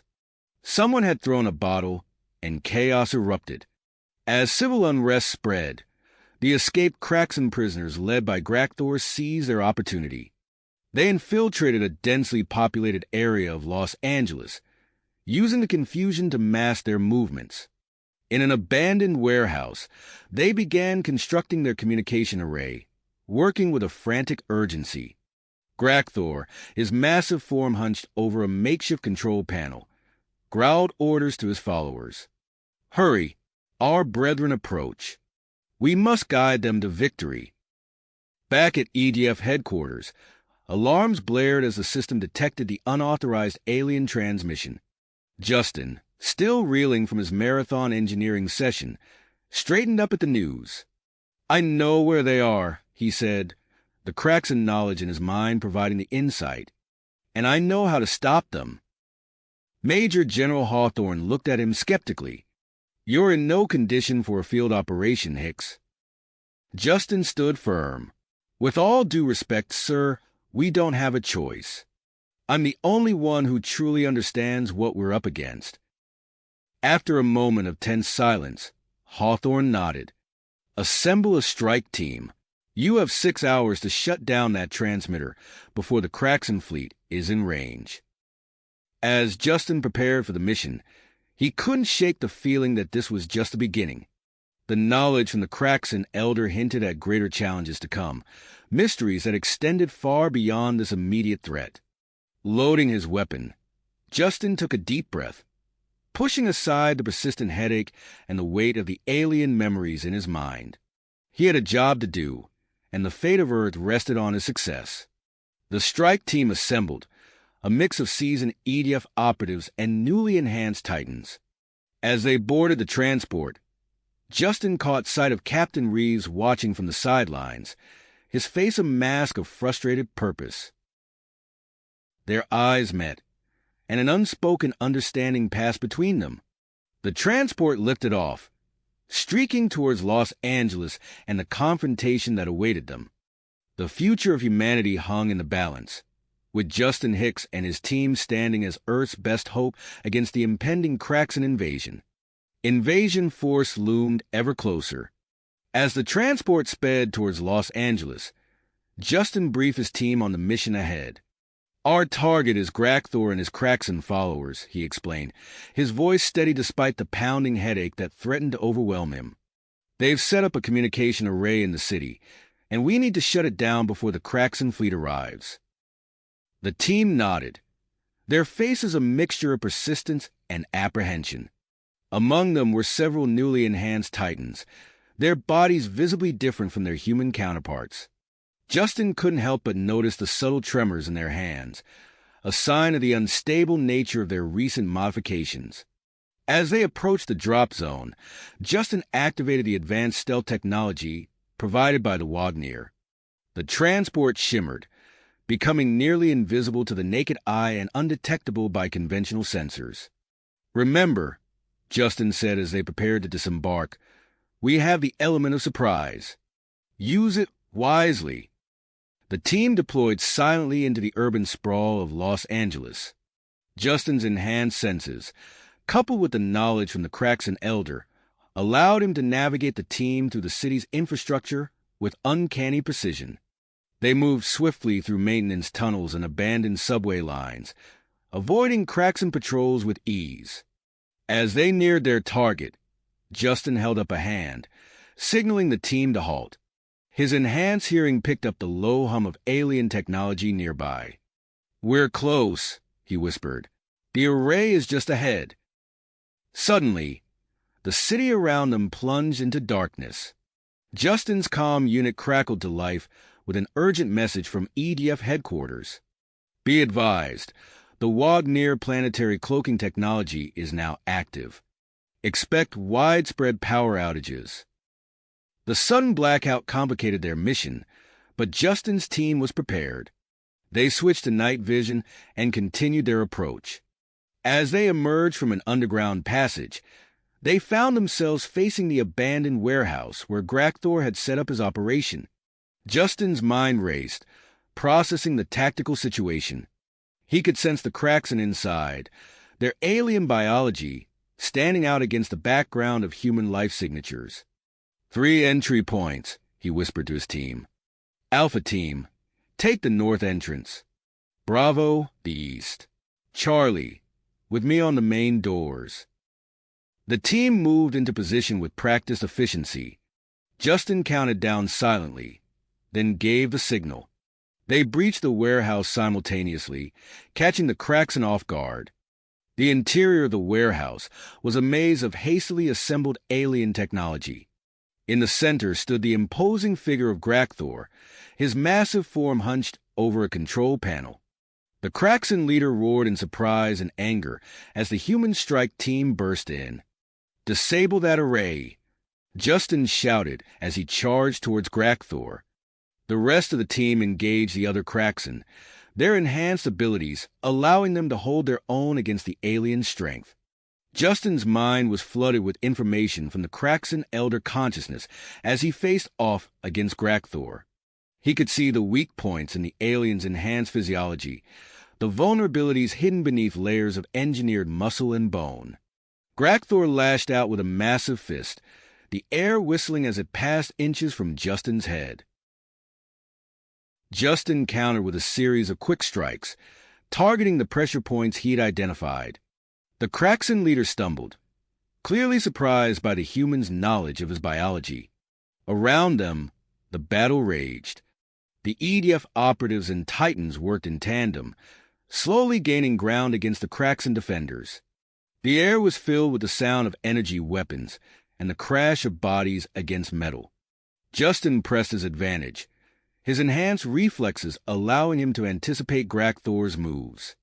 He landed a devastating blow to a cluster of nerves near the alien's spine, causing Grakthor to roar in pain and fury. Suddenly, Justin's comm unit crackled to life again. "Hicks, this is HQ. We've detected multiple Kraxen ships entering Earth orbit. The fleet is here." The news sent a surge of urgency through Justin.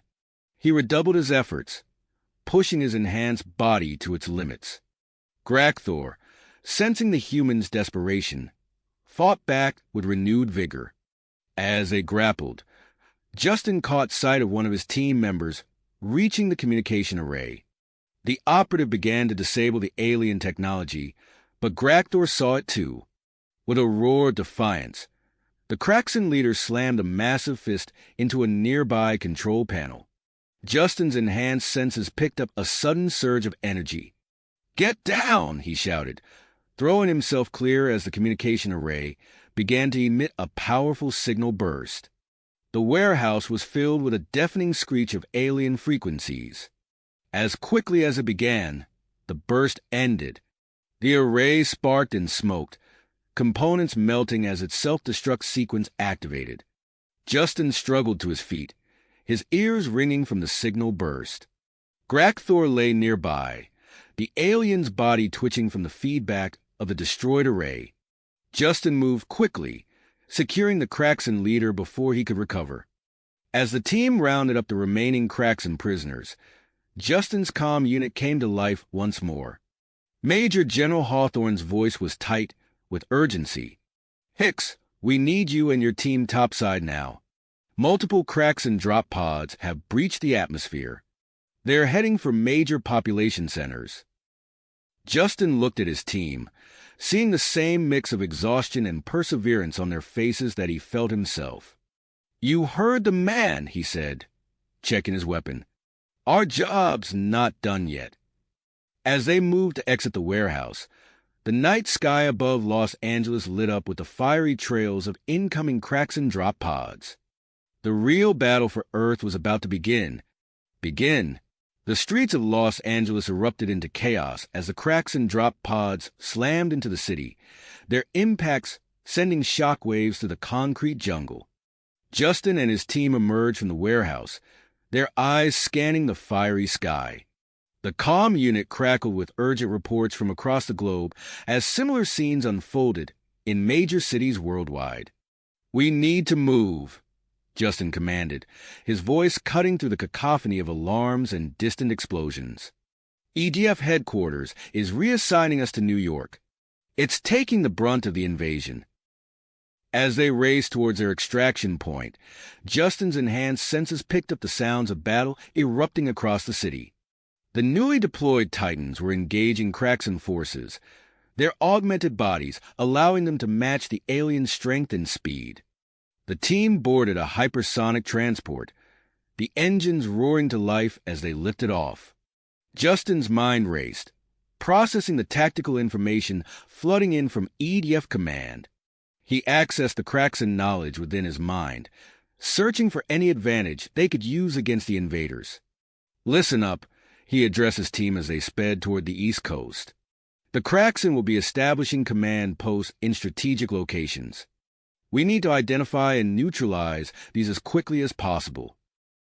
The transport touched down in New York amid a scene of urban warfare. Kraxan warriors were pouring out of their drop pods, engaging EDF forces in brutal close-quarters combat. Justin led his team into the fray, coordinating with local EDF units to establish a defensive perimeter around the city center. Using his unique understanding of Kraxan tactics, Justin directed the deployment of Titan squads to key choke points.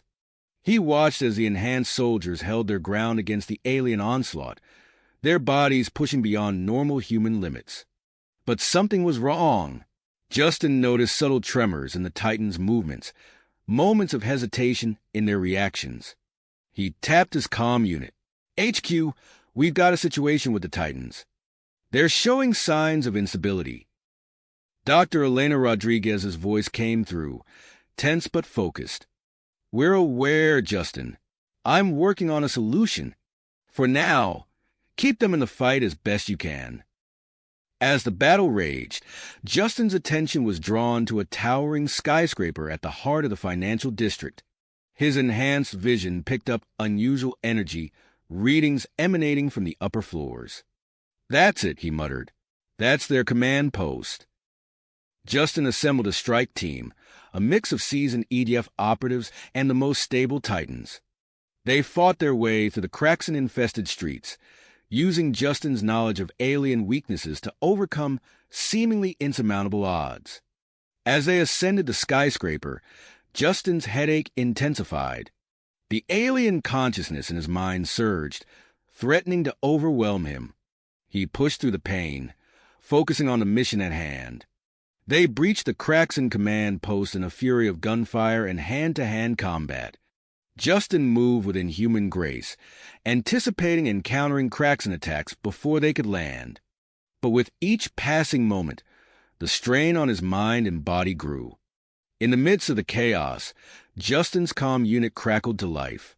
Dr. Rodriguez's voice came through, urgent but hopeful. Justin, we've developed a neural stabilizer for the Titans. It's not perfect, but it should help control their power surges. I'm activating it now. Almost immediately, Justin noticed a change in the Titans fighting alongside him. Their movements became more fluid, their reactions more precise. But as he watched them push back the Kraxan forces, his own vision began to blur. The alien knowledge in his mind surged once again, and Justin stumbled. A Kraxan warrior seized the opportunity, lunging at him with razor-sharp claws. Justin barely managed to dodge, the alien's attack grazing his arm.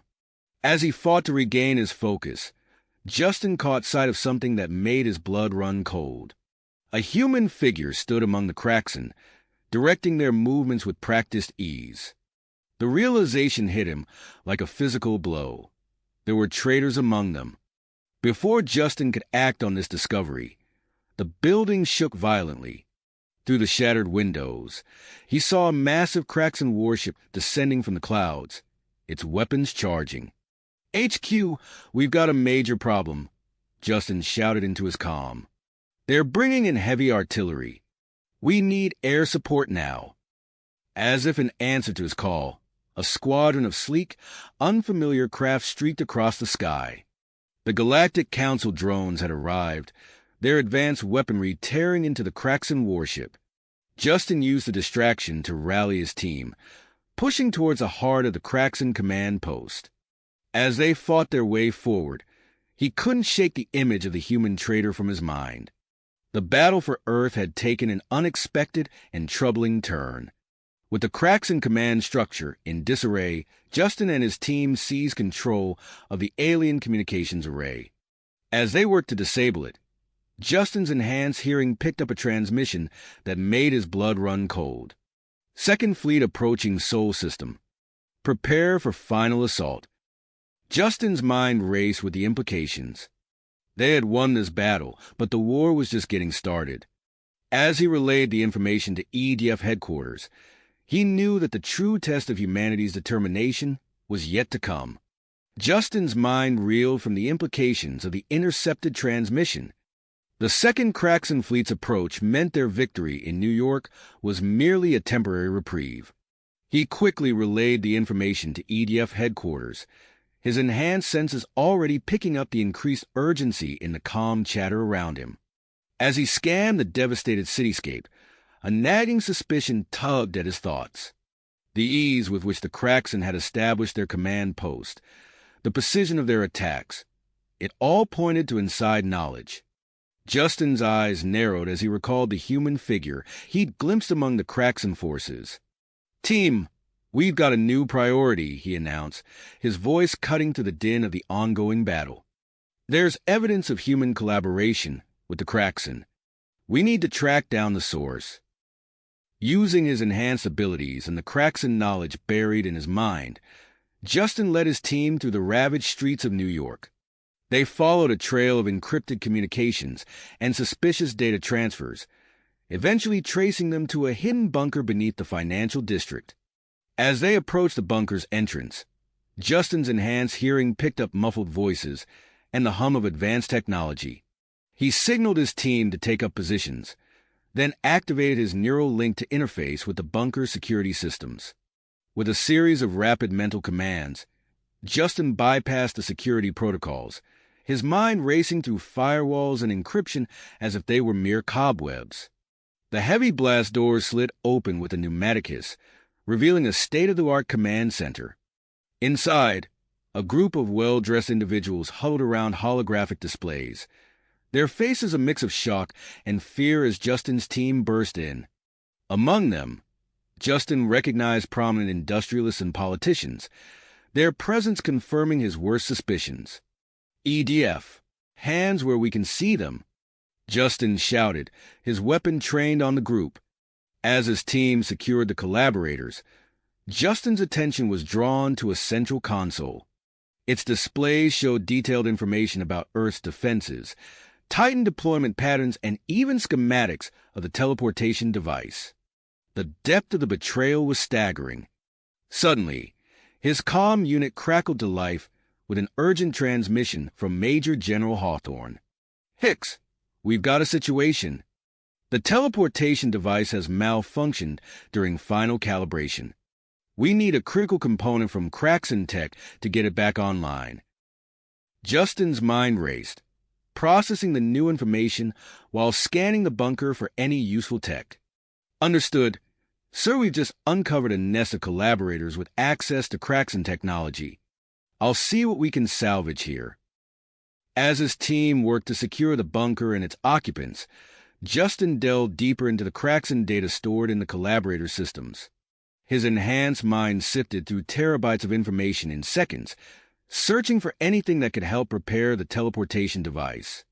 Meanwhile, reports flooded in from around the globe. The space battle had taken a turn for the worse, with Earth's defensive line crumbling under the Kraxen's advanced weaponry. The loss of several EDF ships and the critical damage to the Galactic Council flagship sent shockwaves through the remaining forces. On the ground, the situation was equally dire. Justin received updates on the Titan's deteriorating condition, their neural stabilizers failing under the prolonged strain of combat. The gaps in Earth's ground defenses allowed Kraxen forces to push deeper into major cities, leaving destruction in their wake. As Justin processed these grim reports, his enhanced vision caught a flicker of movement on one of the bunker's displays. It showed a massive Kraxen vessel entering the solar system, dwarfing even the largest ships they had encountered so far. The sight sent a chill down his spine as he realized the true scale of the threat they faced. Pushing aside his growing concern, Justin focused on the task at hand. His search through the collaborators' data finally yielded results, detailed schematics of Kraxen communication technology that could potentially be adapted to repair the teleportation device. "Major General," Justin called into his comm, "I found something that might help with the teleporter. Transmitting data now." As the information was relayed to EDF headquarters, Justin's attention was drawn to a series of encrypted messages between the collaborators and a Kraxen command ship in low Earth orbit. The ship appeared to be coordinating the entire invasion force, and Justin immediately recognized its strategic importance. Before he could fully process this new information, another transmission came through. It was Dr. Thomas Hicks, his voice tense but excited. "We've done it, Justin. We've synthesized a prototype biological weapon that can disrupt Kraxan genetic enhancements. But it requires direct physical contact to be effective." The pieces began to fall into place in Justin's mind. A daring plan started to form, a way to strike at the heart of the Kraxan invasion force and potentially turn the tide of the war. He quickly relayed his findings about the Kraxan command ship to Major General Hawthorne. Hawthorne's response was immediate and decisive. "Hicks, we're going to use the teleportation device to send a team directly onto that command ship. Your mission is to plant Dr. Hicks' biological weapon in their life support systems. It's a long shot, but it might be our only chance to throw their entire force into disarray." Justin nodded, the weight of the mission settling on his shoulders. "Understood. Sir, I'll lead the team myself." As Justin began to assemble his strike team, selecting the best from his current squad and requesting additional support, he felt the familiar surge of adrenaline mixed with the alien knowledge pulsing in his mind. The fate of humanity would rest on the success of this mission, and failure was not an option. With the team assembled and the plan in motion, Justin prepared himself for what could be the most crucial and dangerous mission of his life. As they made their way to the teleportation device, the sky above New York lit up with the fiery trails of the approaching Kraxan fleet. Time was running out, and Earth's last hope lay in the hands of Justin and his team. Team prepared for their desperate mission. The prototype biological weapon, a vial of iridescent liquid, felt heavy in Justin's hand as he secured it in a reinforced case on his belt. "ETA on teleporter readiness?" Justin asked, his enhanced hearing picking up the frantic work of engineers in the adjacent room. Dr. Elena Rodriguez's voice crackled through the comm. "Final calibrations in progress. 2 minutes, tops." Justin nodded to his team, Captain Michael Reeves and 3 other elite EDF operatives. They were a formidable group, each chosen for their unique skills and unwavering willpower. As they performed last-minute equipment checks, Justin's mind raced through the schematics of the Kraxan command ship, committing every detail to memory. Suddenly, alarm klaxons blared throughout the facility. Major General Hawthorne's voice cut through the chaos. "Long-range sensors have detected the second Kraxan fleet. Their numbers are significant." Justin's face hardened. "Understood. Sir, we're ready." The team filed into the teleportation chamber, a ring of crackling energy surrounding them. As the countdown began, Justin locked eyes with each of his teammates. No words were necessary. They all understood the gravity of their mission. A blinding flash engulfed them, followed by a sensation of being torn apart at the molecular level. When Justin's vision cleared, he found himself alone in a dimly lit corridor aboard the Kraxan command ship. The teleportation had scattered them. Justin's enhanced senses immediately kicked into overdrive, processing the alien environment. The air was thick with an acrid smell, and the walls pulsed with an eerie bioluminescence. He could hear the distant hum of machinery and the echoing footsteps of Kraxan patrols. Using the knowledge gleaned from the Kraxan elder consciousness, Justin navigated the twisting corridors. He moved with preternatural grace, his body anticipating and reacting to potential threats before they materialized. As he rounded a corner, Justin came face to face with a Kraxan warrior. Time seemed to slow as his enhanced reflexes took over. Before the alien could raise its weapon, Justin had closed the distance, his fist connecting with devastating force. The Kraxan crumpled, its exoskeleton cracking under the impact. Justin's comm unit crackled to life. "Hicks, this is Reeves. I've linked up with Martinez. What's your position?" "Level 3, Section B," Justin responded, his voice barely above a whisper. "I'm heading towards a central hub. Rendezvous there." As Justin made his way deeper into the ship, the resistance intensified. Kraxan warriors emerged from side passages, their weapons charging with crackling energy. Justin's movements became a blur of lethal efficiency, years of training enhanced by alien knowledge, allowing him to anticipate and counter every attack. In the midst of combat, Justin's enhanced hearing picked up a familiar voice, human, not Kraxan. He tracked the sound to a nearby chamber, where he found a group of well-dressed individuals huddled around holographic displays. His blood boiled as he recognized them as the same collaborators from the hidden bunker in New York. Before Justin could confront them, a barrage of plasma fire forced him to take cover. He glanced around the corner to see Captain Reeves and Martinez pinned down by Kraxan forces at the far end of the corridor. "Glad you could join us," Reeves shouted over the din of battle. "We've got a clear shot to the life support systems, but these bastards aren't making it easy." Justin's mind raced, formulating a plan. He reached into a pouch on his combat suit, pulling out a small device salvaged from the collaborator's bunker. With a few quick adjustments, he activated the Kraxan tech, sending out a burst of electromagnetic interference. The effect was immediate. The Kraxan weapon sputtered and died, leaving their wielders momentarily vulnerable. Justin and his team seized the opportunity, surging forward in a coordinated assault that left the alien defenders in disarray. As they fought their way towards the ship's core, Justin's enhanced senses detected a change in the air.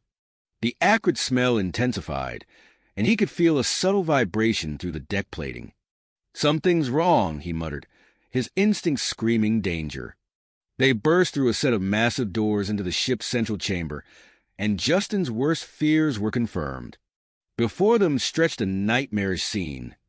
Thousands of humans suspended in translucent pods, their life force being siphoned to power the ship systems. "My God!" Reeves breathed, his face pale with shock. Justin's mind reeled, grappling with the implications of what they were seeing. The mission parameters had just become infinitely more complex. As he weighed their options, a voice echoed through the chamber, cold, calculating, and unmistakably human. "I'm afraid you're too late, Mr. Hicks," the voice said. A figure stepped out from behind a bank of alien machinery, the same human trader Justin had glimpsed during the battle in New York. "You have no idea what you're dealing with," the trader continued, a cruel smile playing across his features. "The Kraxan are not our enemies. They are our salvation." Justin's hand tightened around his weapon, his enhanced mind racing through possible scenarios. The fate of Earth hung in the balance, and the choices made in the next few moments would determine the future of humanity. As tension filled the air, alarms began to blare throughout the ship. The trader's smile widened. "Ah, right on schedule. It seems the main event is about to begin." Justin's comm unit crackled with an urgent transmission from Earth. Major General Hawthorne's voice came through, tight with barely controlled panic. "Hicks, we've detected a massive energy buildup in the Kraxan fleet's flagship. Whatever they're planning, it's big, and we're running out of time."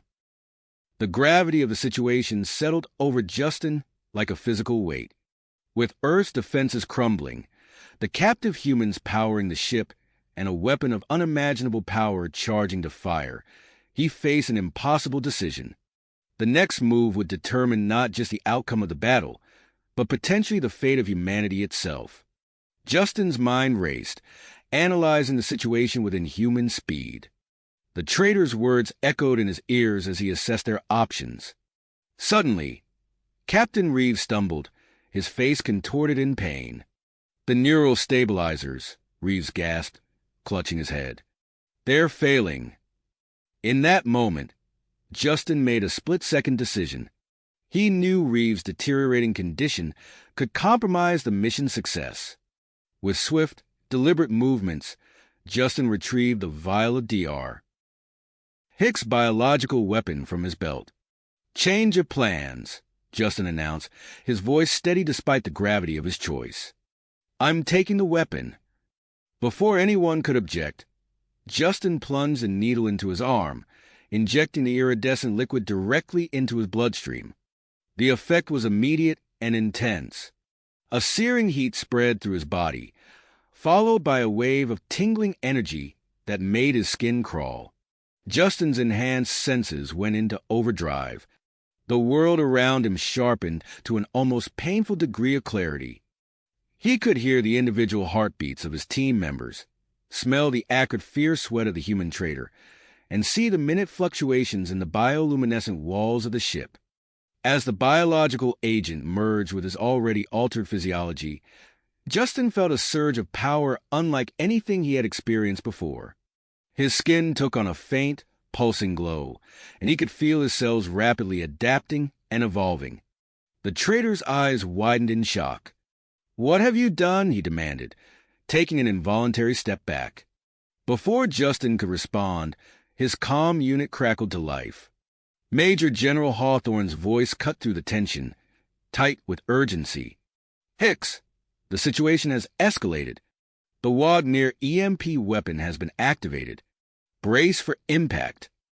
As if on cue, a massive electromagnetic pulse swept through the ship. Systems flickered and died, plunging sections of the vessel into darkness. The human captives in their pods stirred, their containment fields wavering.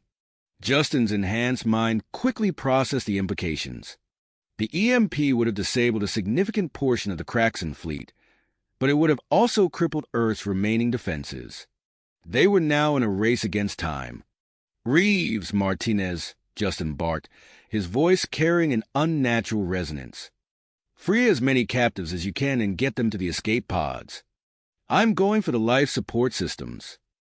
Without waiting for a response, Justin launched himself into action. His movements were a blur, far beyond human capability. He tore through the Kraxan guards that poured into the chamber, his strikes precise and devastatingly effective. The traitor attempted to flee, but Justin caught him with inhuman speed. He pinned the man against the wall, his glowing eyes boring into the traitor's terrified gaze. "You chose the wrong side," Justin growled, before knocking him unconscious with a carefully measured blow. As Justin fought his way towards the life support chamber, he could hear the sounds of battle echoing through the ship. His team was providing crucial cover fire, buying him the time he needed to reach his target. The ship's internal defenses activated, filling the corridors with deadly energy beams.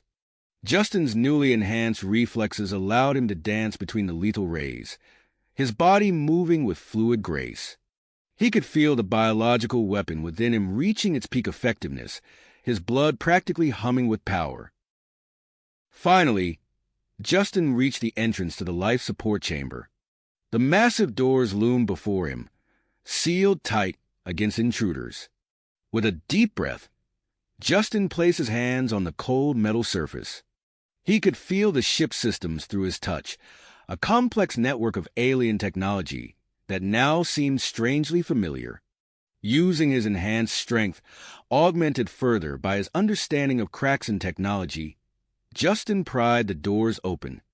The metal groaned and buckled under his grip, revealing the heart of the Kraxan command ship.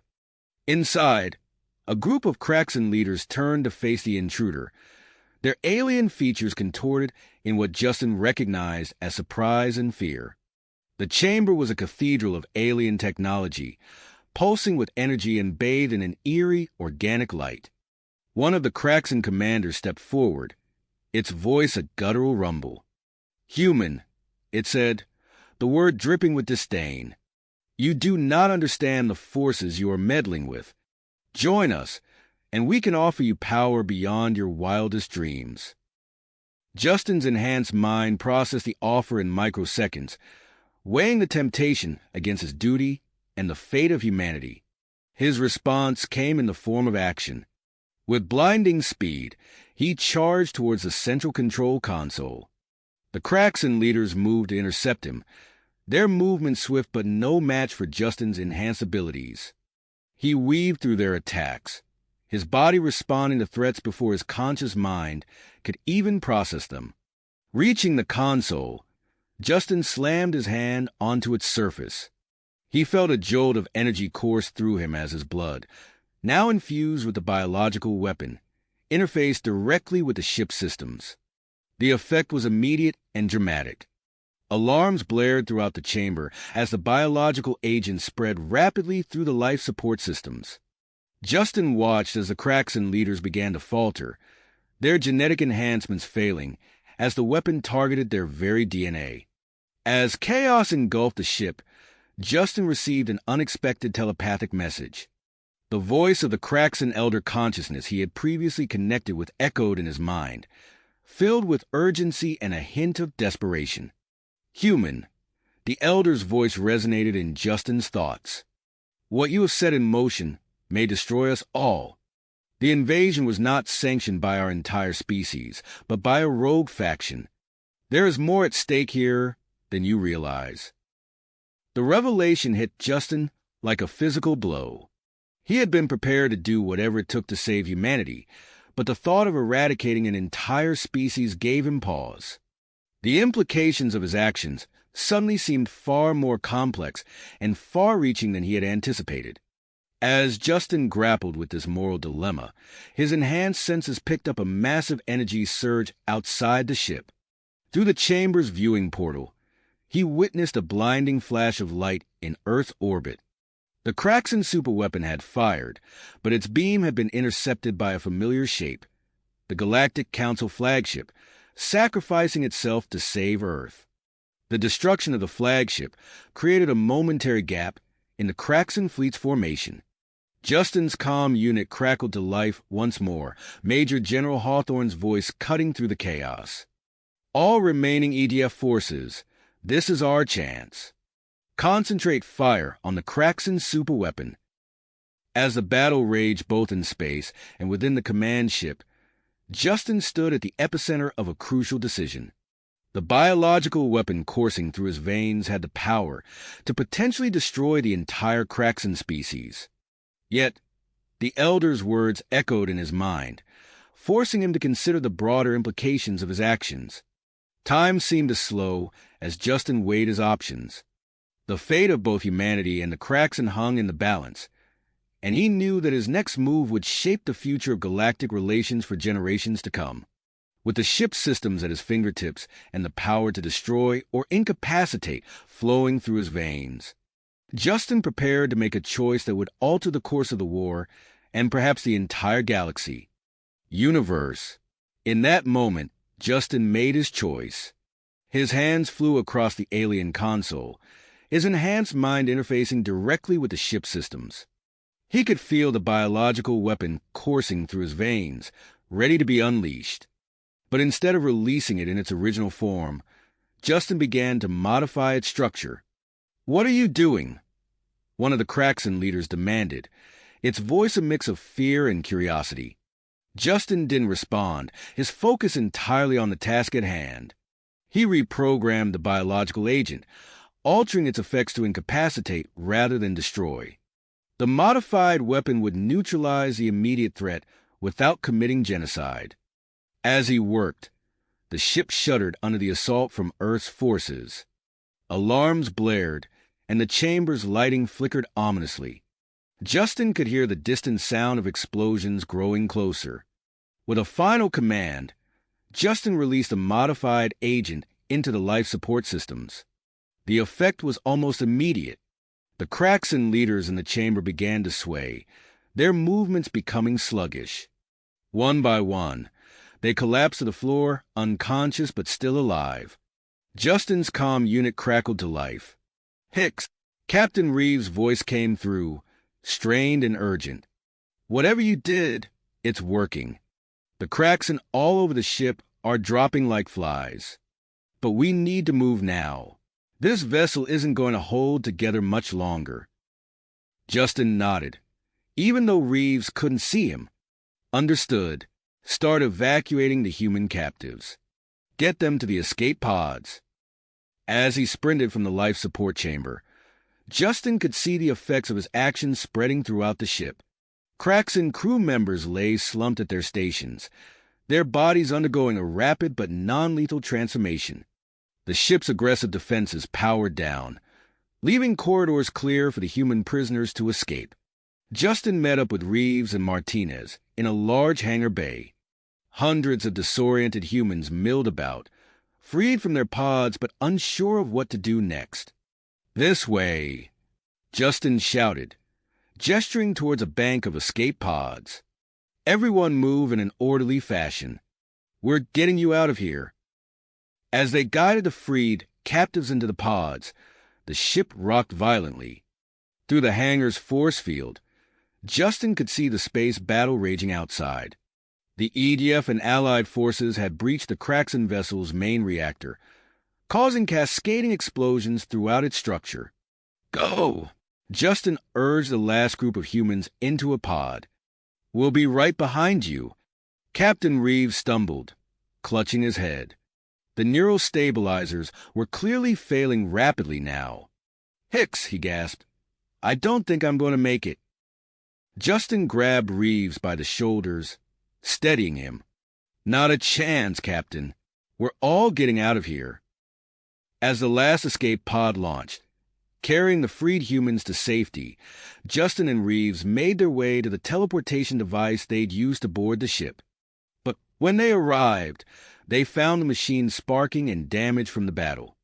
"Damn it," Justin muttered, assessing the broken equipment. "We need another way off this ship." The vessel shuddered again, more violently this time. Warning klaxons blared throughout the corridors, their alien tones somehow conveying a sense of imminent doom. Justin's enhanced senses picked up a new sound, the whine of small engines powering up. He turned to see a sleek, dart-like craft nestled in a corner of the hangar. It was clearly a Kraxan escape vehicle, designed for their physiology, but potentially adaptable. "There," Justin pointed. "That's our ticket out of here." As they ran towards the alien craft, Justin's comm unit came to life once more. Major General Hawthorne's voice cut through the chaos. "Hicks, Reeves, if you can hear this, get off that ship now. The Kraxan superweapon is about to overload. We can't risk it firing again." Justin helped Reeves into the Kraxan escape craft, then slid into the pilot's seat. His enhanced mind quickly deciphered the alien controls, and within moments, they were rocketing out of the hangar. As they cleared the massive Kraxan vessel, Justin looked back. The ship's hull was breached in multiple places, venting atmosphere and debris into space. Suddenly, a blinding flash erupted from its core. The superweapon had imploded, taking a significant portion of the ship with it.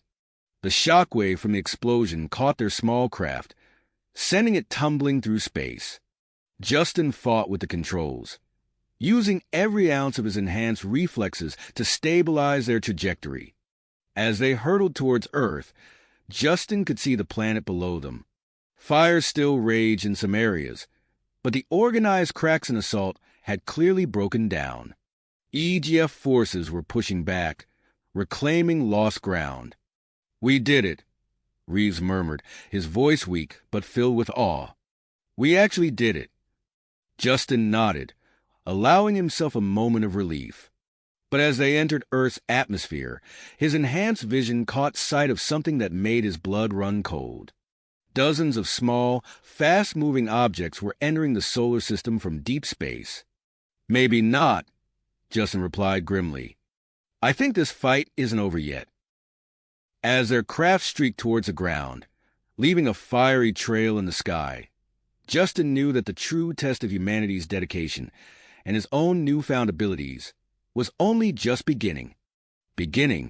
As their craft streaked towards the ground, leaving a fiery trail in the sky, Justin's enhanced vision caught sight of something that made his blood run cold.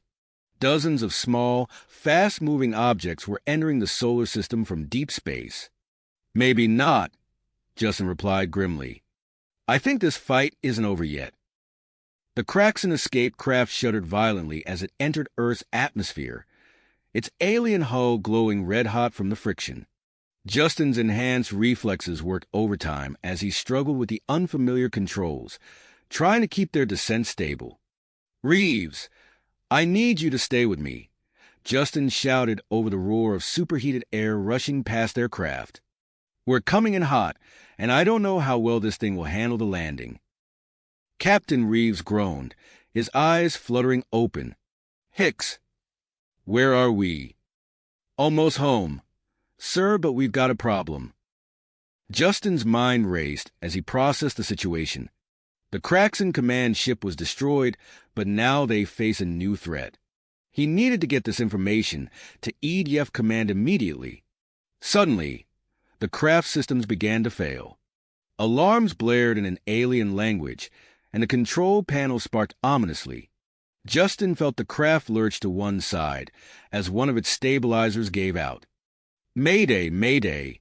Justin called into the comm unit, hoping it was still functional. "This is Justin Hicks. Our craft is going down. We need immediate assistance." Through the viewport, Justin could see the Earth rushing up to meet them. They were heading towards a densely populated urban area. In a split-second decision, he yanked the controls hard, aiming for a large body of water on the city's outskirts. "Brace for impact," Justin yelled, using his body to shield Reeves as best he could. The craft hit the water with tremendous force, skipping across the surface like a stone before plunging beneath the waves. The impact slammed Justin against the control panel, and he felt something crack in his chest. Water began to flood the cabin. Fighting through the pain, Justin unbuckled himself and turned to Reeves. The captain was unconscious, a gash on his forehead bleeding freely. Justin could hear the creaking of the craft's hull as the water pressure increased around them. Using his enhanced strength, Justin pried open the craft's hatch. Water rushed in, quickly filling the small space.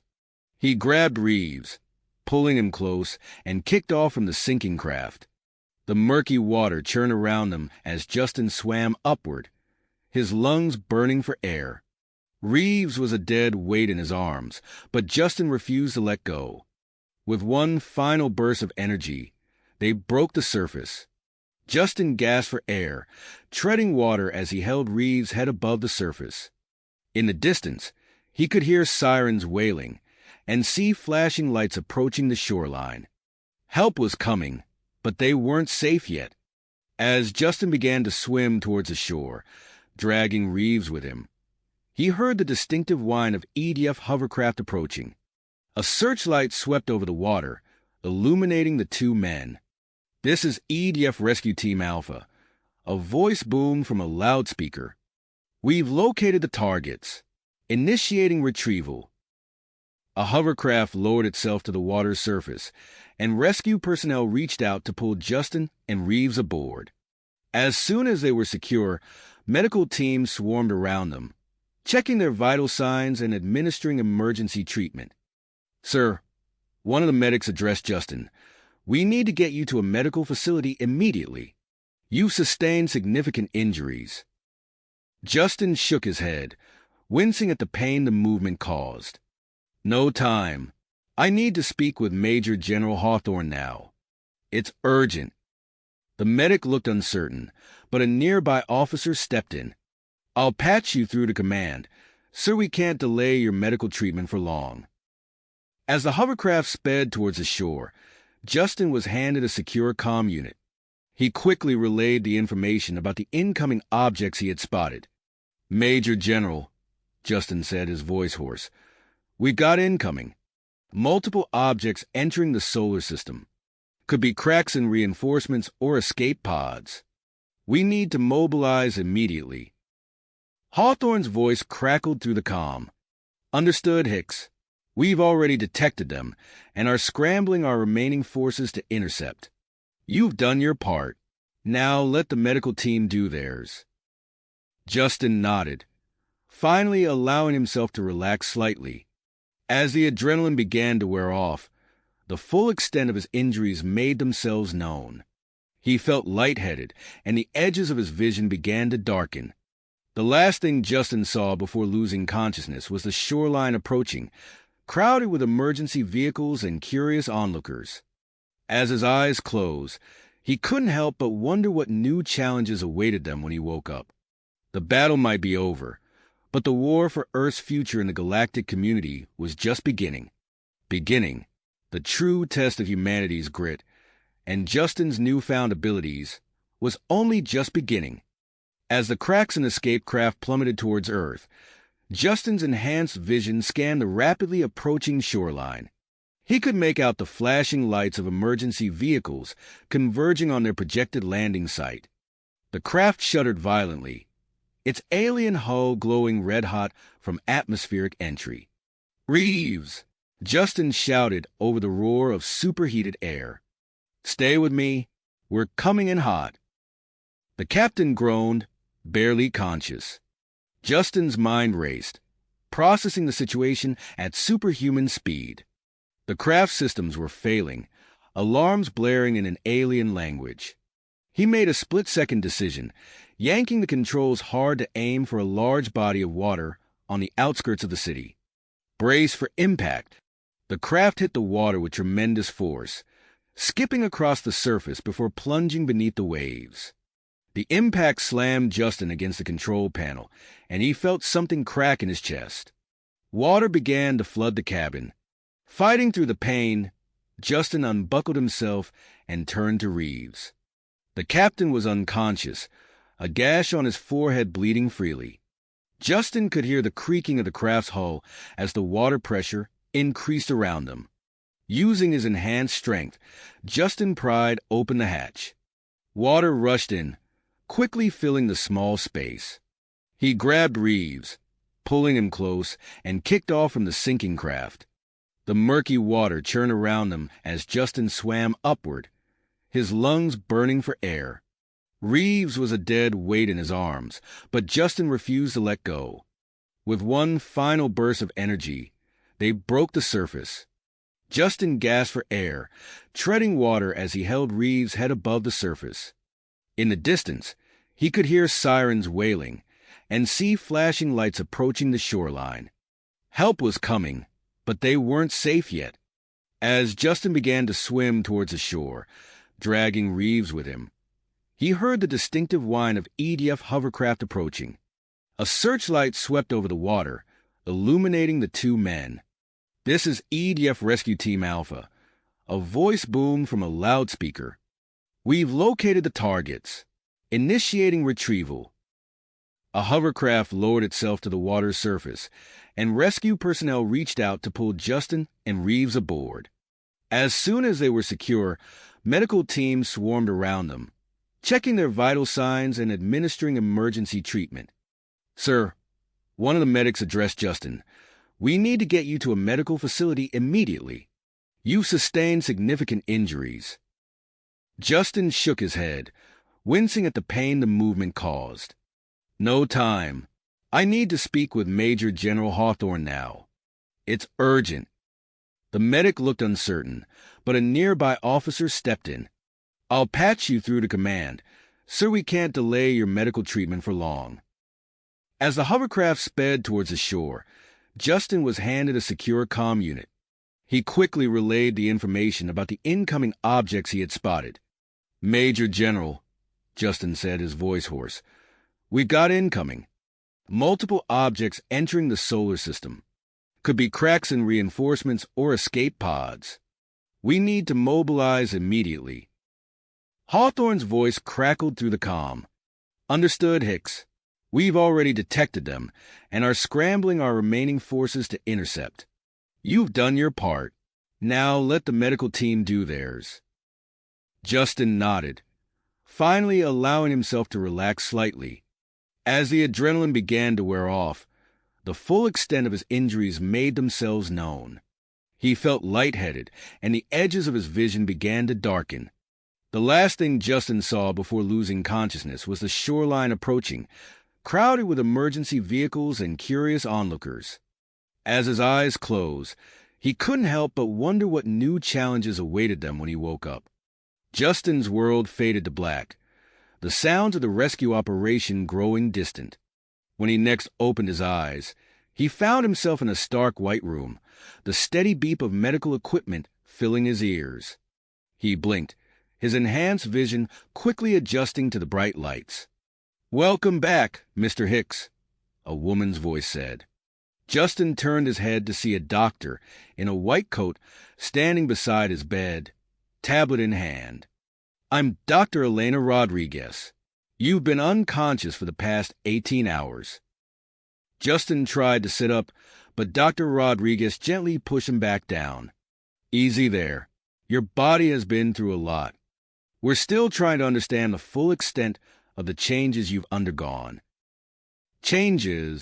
Justin asked, his voice raspy.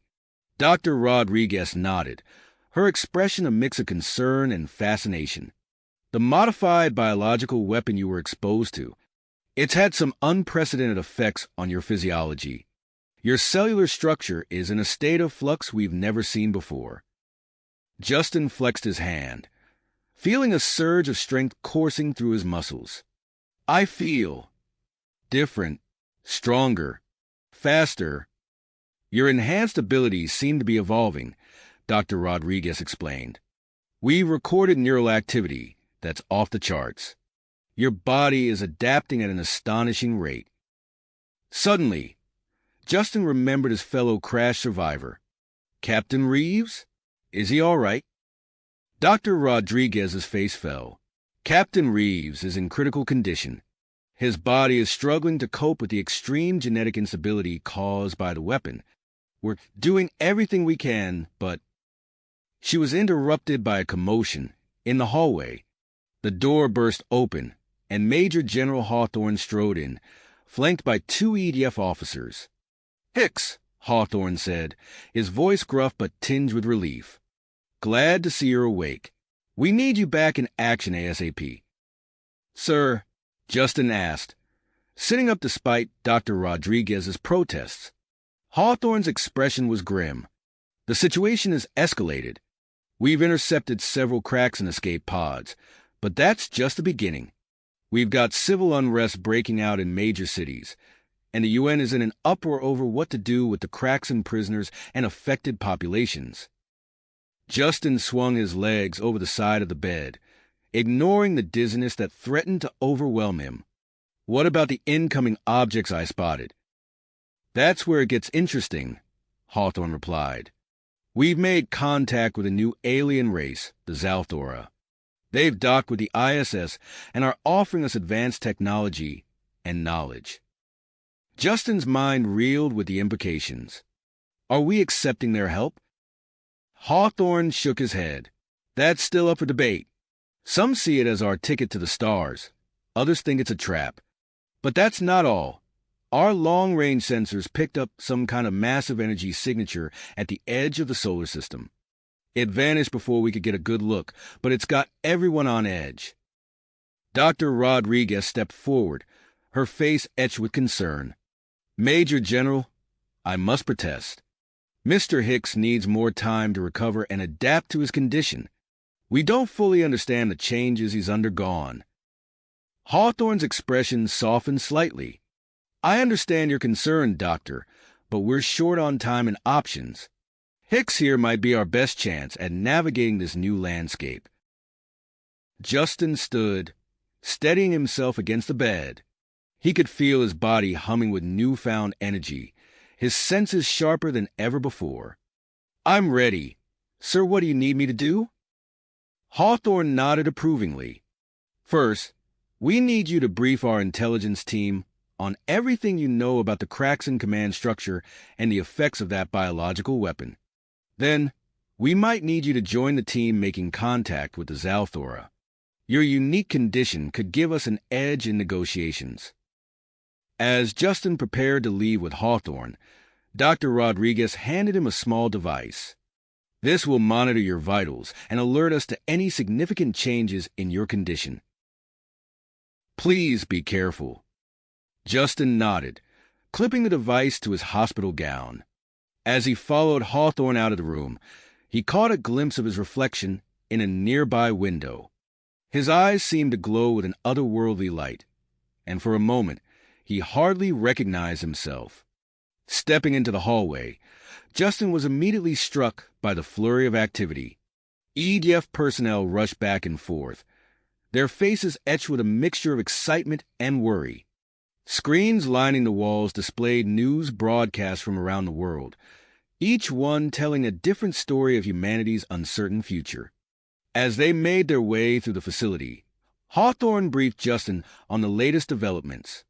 We've got Kraxan prisoners in secure facilities all over the globe. Dr. Thomas Hicks, your father, is leading the research into their genetic alterations. Early results show some promising changes in their behavior. Justin's mind raced, processing the information at an incredible speed. And the civil unrest? Hawthorne's expression darkened. It's a mess out there. People are scared, confused. Some are targeting anyone showing signs of genetic alteration. We're doing our best to maintain order, but it's an uphill battle. They reached a secure briefing room, where a team of intelligence analysts waited.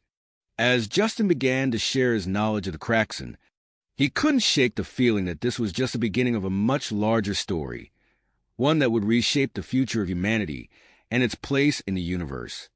Galaxy. As Justin finished his briefing, he noticed a strange sensation coursing through his body.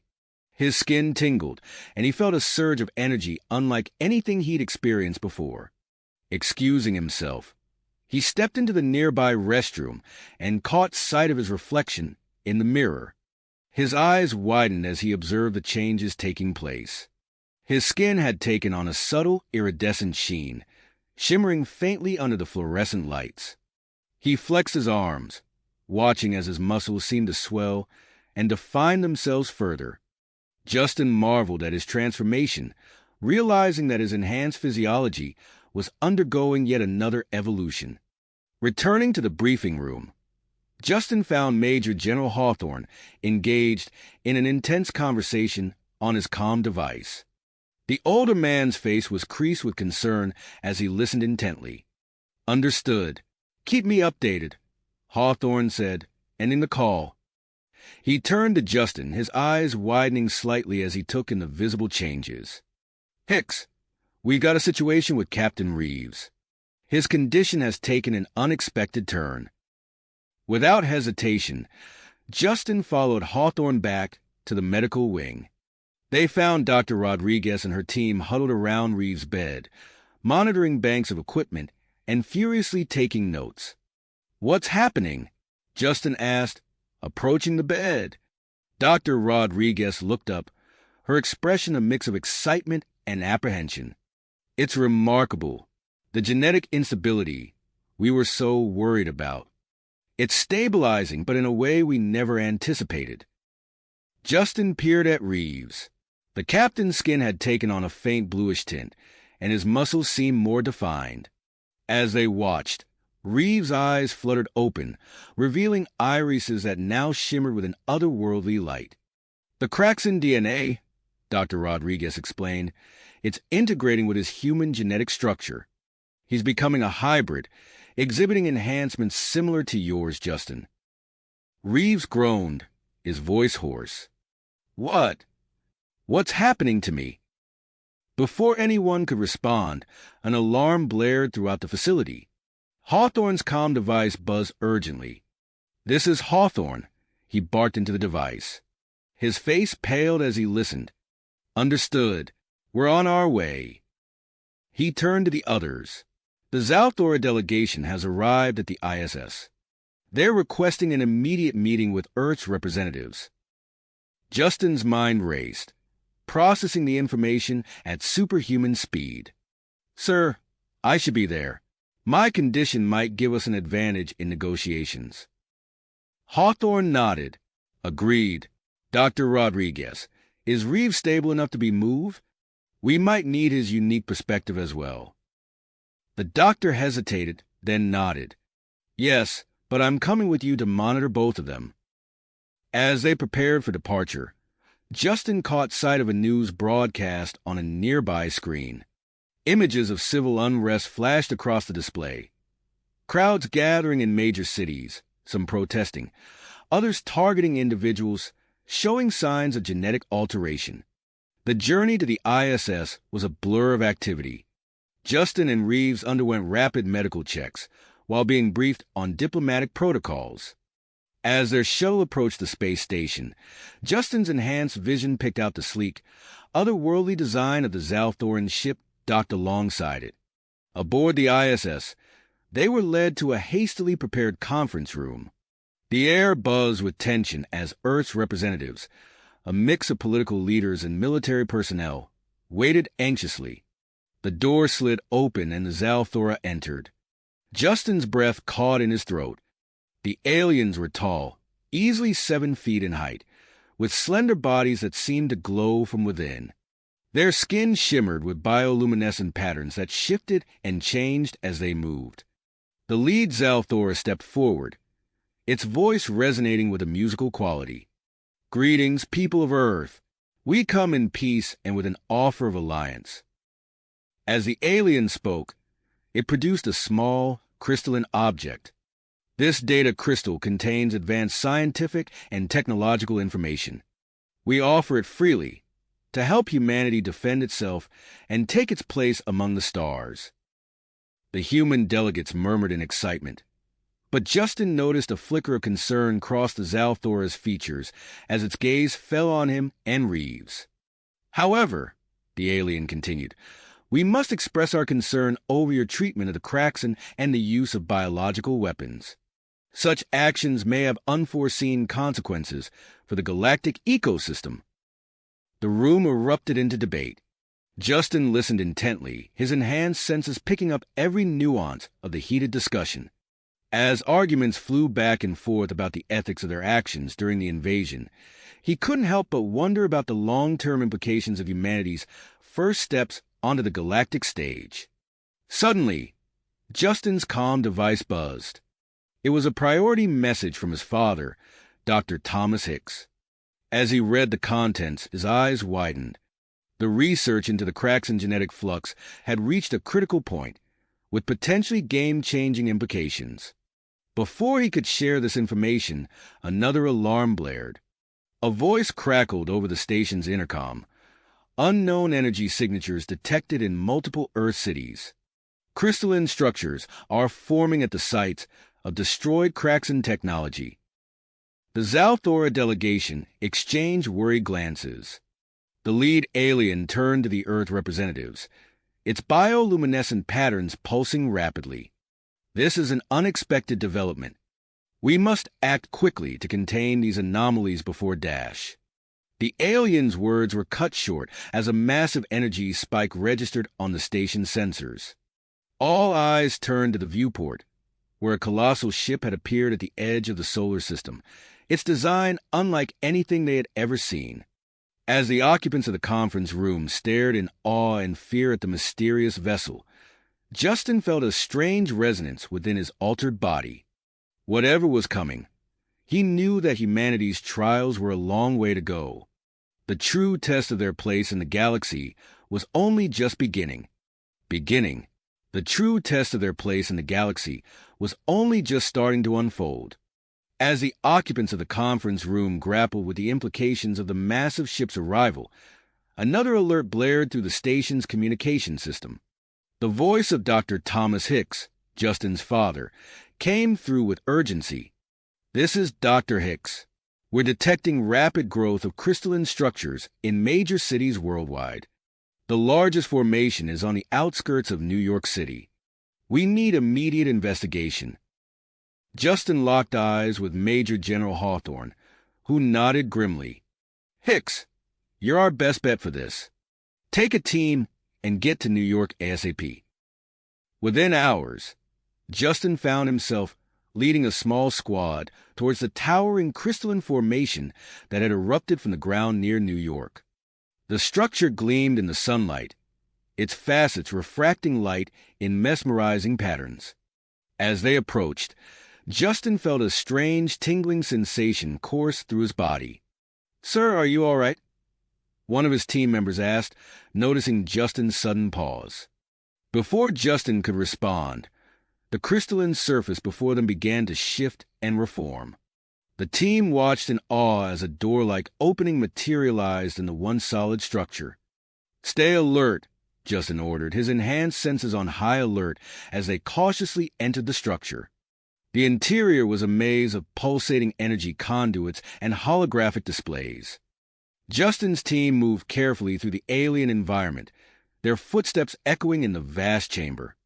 This technology, It's like nothing we've ever seen, whispered Dr. Elena Rodriguez, who had insisted on joining the expedition. As they ventured deeper into the structure, Justin's comm device crackled to life. Major General Hawthorne's voice came through, tense and urgent. Hicks, be advised. The unknown ship is accelerating towards Earth. We're deploying our hybrid defense systems now. From their vantage point, inside the crystal structure, Justin and his team could see the sky light up as the orbital defense platforms powered up. The energy signatures were visible even from the ground, a testament to the incredible power of the combined human, Kraxan, and Galactic Council technology. "Sir," one of the team members called out, "you need to see this." Justin made his way to a central chamber where a translucent, crystal-like cocoon stood. Inside, they could make out the form of a dormant alien life form, its body a seamless blend of organic and inorganic matter. As Justin approached the cocoon, the structure's internal systems suddenly sprang to life. Holographic displays filled the air around them, projecting star maps and schematics of unfamiliar technologies. "Dr. Rodriguez, are you seeing this?" Justin asked, his mind racing to process the information flooding his enhanced senses. Before she could answer, their communication devices picked up a faint signal emanating from the structure. The frequency matched that of the approaching ship. "We need to report this immediately," Justin said, reaching for his comm device. As he did, another alert came through. "All units, this is Major General Hawthorne. We've detected a massive energy surge from the far side of the moon. Some kind of structure is emerging from the lunar surface." The team exchanged worried glances as Hawthorne continued. "The Zalthora confirm it bears similarities to the Earth-based formations. We're initiating Operation Sentinel. Captain Reeves and other enhanced soldiers are being deployed globally to secure and study these structures." Justin felt a surge of grit. "Understood. Sir, will continue our investigation here and report any findings." As they delved deeper into the mysteries of the crystalline structure, Justin couldn't shake the feeling that they were on the brink of a discovery that would reshape humanity's understanding of the universe. The dormant alien, the advanced technology, the approaching ship, all pieces of a cosmic puzzle they were only beginning to comprehend. Outside, the world watched as a massive unknown vessel entered Earth's orbit, its size dwarfing anything humanity had ever encountered. As it took up position near the newly revealed lunar installation, Earth's population held its collective breath, awaiting the next move in this high-stakes galactic encounter. Inside the New York crystal structure, Justin and his team pressed on, knowing that their discoveries could be the key to navigating the challenges that lay ahead. The future of humanity hung in the balance, and the true nature of their place in the cosmos was about to be revealed. Justin's enhanced mind raced with possibilities as he processed the information flooding his senses. The crystalline structure around them hummed with energy, its alien technology far beyond anything humanity had encountered before. Suddenly, a low rumble reverberated through the chamber. Justin and his team turned to see the translucent cocoon at the center of the room beginning to crack. Hairline fractures spread across its surface, light seeping through the fissures. "Everyone stay alert," Justin ordered, his voice steady despite the tension in the air. "Dr. Rodriguez, start recording. This could be our first contact with a new alien species." The cocoon shell dissolved rapidly, revealing the form within. A towering humanoid figure, easily 8 feet tall, emerged from the remnants of its crystal prison. Its body was a seamless blend of organic tissue and metallic components, pulsing with an inner light that matched the structure around them. The alien's eyes, iridescent and multifaceted, focused on Justin and his team. It raised a hand, fingers tapering into delicate, almost crystalline points. The chamber's holographic displays burst into life, filling the air with cascading streams of data and star charts. "Incredible," Dr. Rodriguez whispered, her scientific curiosity overriding her initial fear. It's interfacing directly with the structure systems. Before Justin could respond, his comm device crackled to life. Major General Hawthorne's voice came through, tense and urgent. "Hicks, we've got a situation. The unknown ship has established some kind of energy bridge with the lunar installation. We're detecting massive data transfers between the two." Justin's gaze darted between the alien and the holographic displays. "Sir, we've made contact with a life form here. It seems to be accessing the structure's database. There might be a connection." As if in response to Justin's words, the alien turned its attention to him. A wave of information washed over Justin's mind, a mixture of images, sensations, and concepts too complex for words. He staggered under the mental onslaught, his enhanced brain struggling to process the alien communication. "It's trying to talk to us," Justin managed to say, his voice strained. "It's calling itself a progenitor." The alien's message continued to unfold in Justin's mind. He saw vast stretches of the galaxy, worlds teeming with life, and the intricate web of crystalline technology spanning countless star systems. The progenitors, an ancient race of guardians and cultivators, had seeded life throughout the cosmos, guiding young species towards a greater destiny. The structures, the technology, Justin relayed to his team and over the comm link, they're part of a system to prepare species for galactic citizenship. Our defense against the Kraxin triggered its activation. As Justin spoke, alerts flooded in from around the globe. Similar crystalline formations were activating, their dormant systems coming to life. In Tokyo, Captain Reeves and his enhanced squad reported entering a structure nearly identical to the one in New York. The progenitor's communication intensified, conveying a sense of urgency. Justin saw images of the unknown ship in orbit, recognized now as a progenitor vessel. Smaller craft were launching from its massive hull, descending towards Earth's major cities. "General Hawthorne," Justin called out, his voice tight with the strain of the alien telepathy, "the ship is deploying teams to the surface. They're not hostile. They're here to guide us." As if to confirm his words, reports began streaming in from around the world. The alien craft had landed, disgorging teams of diverse extraterrestrial beings. These delegations, composed of species both familiar and utterly unknown, were requesting meetings with Earth's leaders. The progenitor's final message to Justin carried a weight of responsibility and potential. Humanity stood at a crossroads, poised to take its first steps into a larger, more complex universe.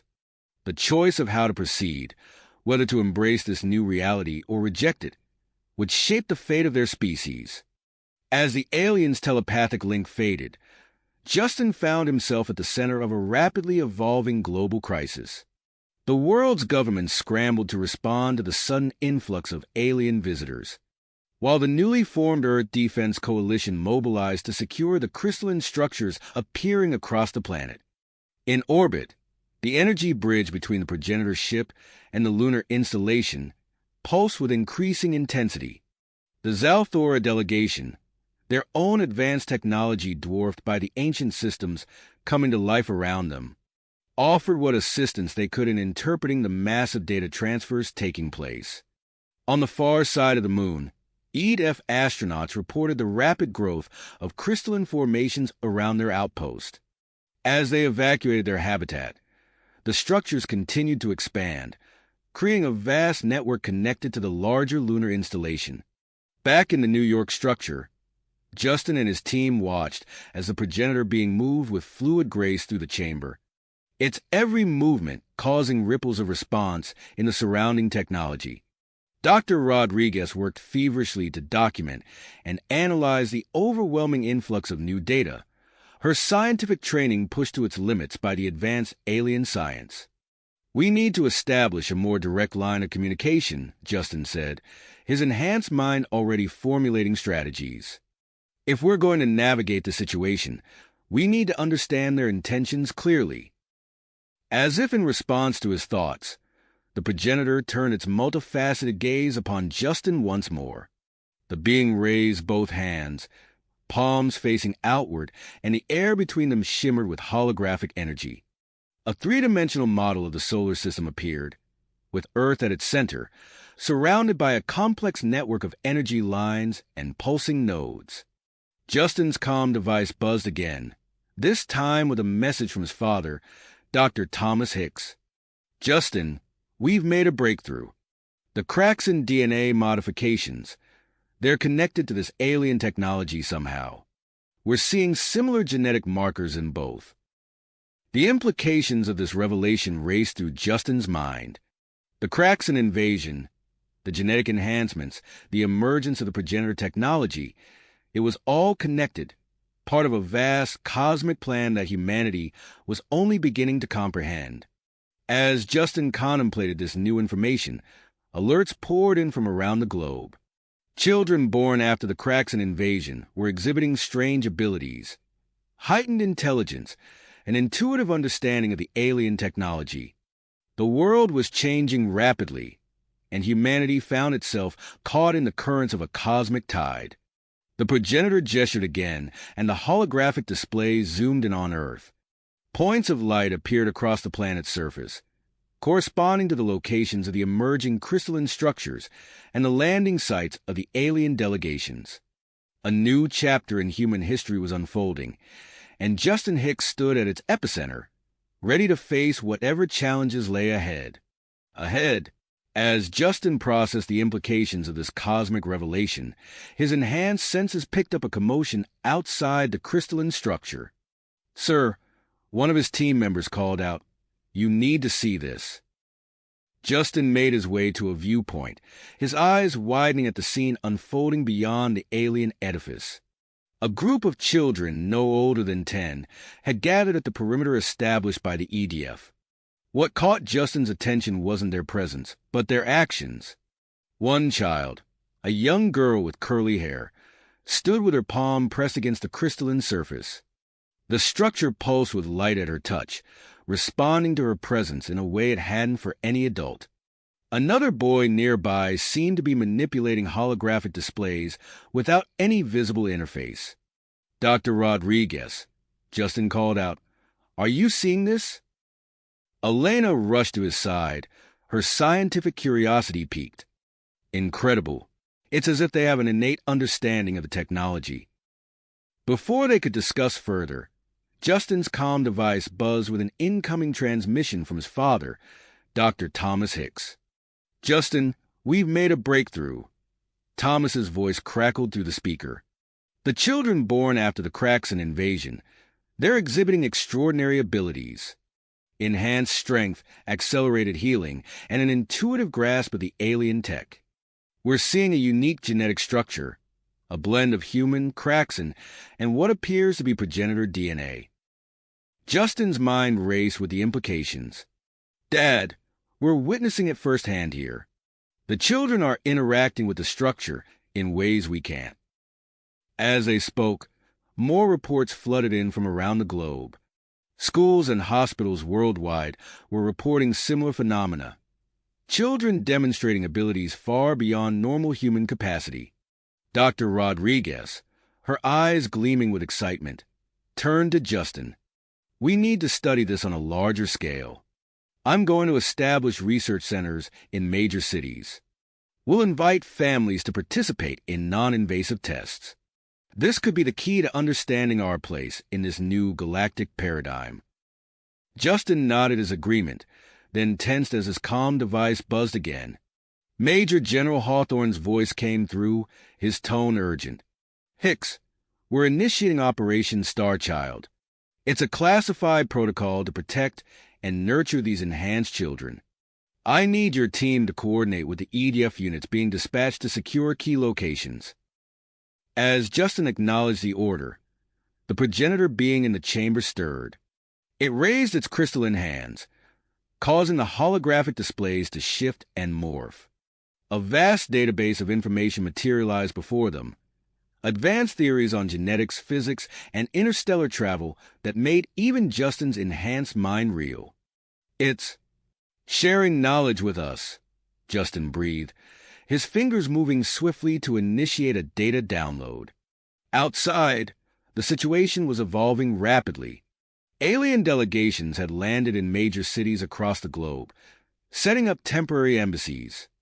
They offered to share knowledge and technology in exchange for cultural cooperation, but tensions were rising as some nations expressed concern over the rapid influx of extraterrestrial influence. Justin's comm device buzzed once more. This time, it was Captain Michael Reeves reporting from Tokyo. "Hicks, we've discovered something big here." Reeves's voice was filled with scarcely controlled excitement. "There's a network of underground tunnels beneath the Tokyo structure. They're lined with the same alien tech, and it looks like they connect to similar structures worldwide." As Justin processed this new information, Dr. Rodriguez approached him with a determined look in her eyes. "Justin, I'm heading out to set up the first research center. We need to understand what's happening to these children and how it relates to the progenitor technology." Justin nodded, his mind already formulating plans. "Go. I'll coordinate with the EDF and continue studying the database here. We need to be prepared for whatever comes next." As Dr. Rodriguez left, Justin turned his attention back to the progenitor being. The alien's multifaceted eyes seemed to bore into him, conveying a sense of urgency and expectation. Justin understood that humanity stood at a crossroads, and the decisions made in the coming days would shape not just their future, but potentially that of the entire galaxy. The crystalline structure hummed with energy, its systems responding to the presence of the enhanced children outside. Justin watched as the young girl who had first touched the structure began to manipulate holographic displays with the same ease as the progenitor being. He tapped his comm device, connecting to Major General Hawthorne. "Sir, I think we need to consider integrating these children into our research efforts. They seem to have a natural affinity for the alien technology that we can't replicate." As he spoke, alerts flooded in from around the globe. The enhanced children were activating dormant progenitor technology in cities worldwide, causing localized disruptions in power grids and communication networks. The EDF was scrambling to contain these incidents, but it was clear that they were fighting an uphill battle. Justin's enhanced mind raced through possible solutions, drawing on the vast knowledge recently downloaded from the progenitor database. An idea began to form, a bold, ambitious plan that could change everything. "General," Justin said, his voice firm with conviction, "I have a proposal. We need to use this underground tunnel network to our advantage. We can create a global defense grid, integrating our technology with the progenitor systems. It could protect us from threats and serve as a platform for space expansion." As Hawthorne considered the proposal, a new alert came through. The Zalthora delegation on the International Space Station had detected unusual energy signatures from the unknown ship near the moon. All eyes turned to the sky as the massive vessel began to reconfigure itself, transforming into an enormous space station. Justin watched the transformation through the crystalline structure's advanced imaging systems, his mind ablaze with the possibilities and challenges that lay ahead. Humanity was about to take its first steps into a larger, more complex universe, and he was determined to ensure they were ready for whatever awaited them among the stars. Stars. As Justin contemplated the vastness of space and the challenges that lay ahead, his enhanced mind was already formulating plans for humanity's next steps. The sudden transformation of the alien vessel near the moon into an enormous space station sent shockwaves through the global community. Within hours, a formal invitation arrived from the station requesting Earth's presence at a galactic council gathering. The news spread rapidly, and world leaders scrambled to convene an emergency meeting to select representatives for this unprecedented event. After intense deliberations, a diverse team was chosen to represent Earth. Major General David Hawthorne would lead the delegation, bringing his military expertise and strategic acumen. Dr. Elena Rodriguez, with her extensive knowledge of the emerging progenitor technology, was an obvious choice. Justin Hicks, whose enhanced abilities and first-hand experience with the alien structures made him invaluable, rounded out the core leadership. As the team prepared for their journey, Earth was gripped by a new development. In Dr. Rodriguez's research centers, the enhanced children under observation experienced a synchronized surge in abilities. Monitors lit up with alerts as brain activity spiked across all subjects simultaneously. In New York, Justin watched in awe as holographic displays materialized in public spaces, projecting detailed schematics for advanced spacecraft and defensive systems. Similar scenes unfolded in cities worldwide as the children interfaced with dormant progenitor devices. "This is incredible," Dr. Rodriguez breathed, her eyes wide as she analyzed the data streaming in. "They're accessing information we never knew existed within these structures." Engineers and scientists swarmed around the displays, frantically documenting the sudden influx of technological information. Justin's comm device buzzed constantly with updates from EDF units worldwide, all reporting similar occurrences. "We need to implement these designs immediately," Major General Hawthorne's voice came through, tinged with urgency. "This could be our chance to level the playing field before we meet the galactic community." As Earth grappled with these rapid advancements, another breakthrough came from the Joint Human-Craxan research team. Dr. Thomas Hicks, Justin's father, appeared on a secure video link, his face etched with excitement and concern. "Justin, we've done it," he said, his voice barely above a whisper. "We've isolated the gene sequence responsible for the enhanced abilities and developed a method to activate similar traits in adults." The implications of this discovery sent shockwaves through the highest levels of government. Debates raged about the ethical considerations and potential applications of controlled genetic enhancement. Justin found himself at the center of these discussions, his own enhanced status serving as both an example and a cautionary tale. Amidst the global upheaval, the EDF launched a mission to establish a permanent base on the Moon. Justin watched from the New York structure as construction began on Lunar Prime, a state-of-the-art facility designed to study the alien technology and serve as a staging point for future space exploration. As the departure date for the Galactic Council meeting approached, Justin boarded the newly constructed hybrid vessel, the Earthstar Emissary. The ship hummed with a blend of human and progenitor technology, a testament to humanity's growing mastery of alien systems. Just as they prepared to leave Earth orbit, an unexpected request came through. The Craxan prisoners, now genetically rehabilitated, asked to join the Earth delegation. After tense deliberations, a small Craxan contingent led by a reformed commander named Zarkath was allowed to accompany them. The journey to the space station took several days. Justin spent much of his time working with Dr. Rodriguez and the Craxan to compile a comprehensive database of known alien species, technologies, and political structures.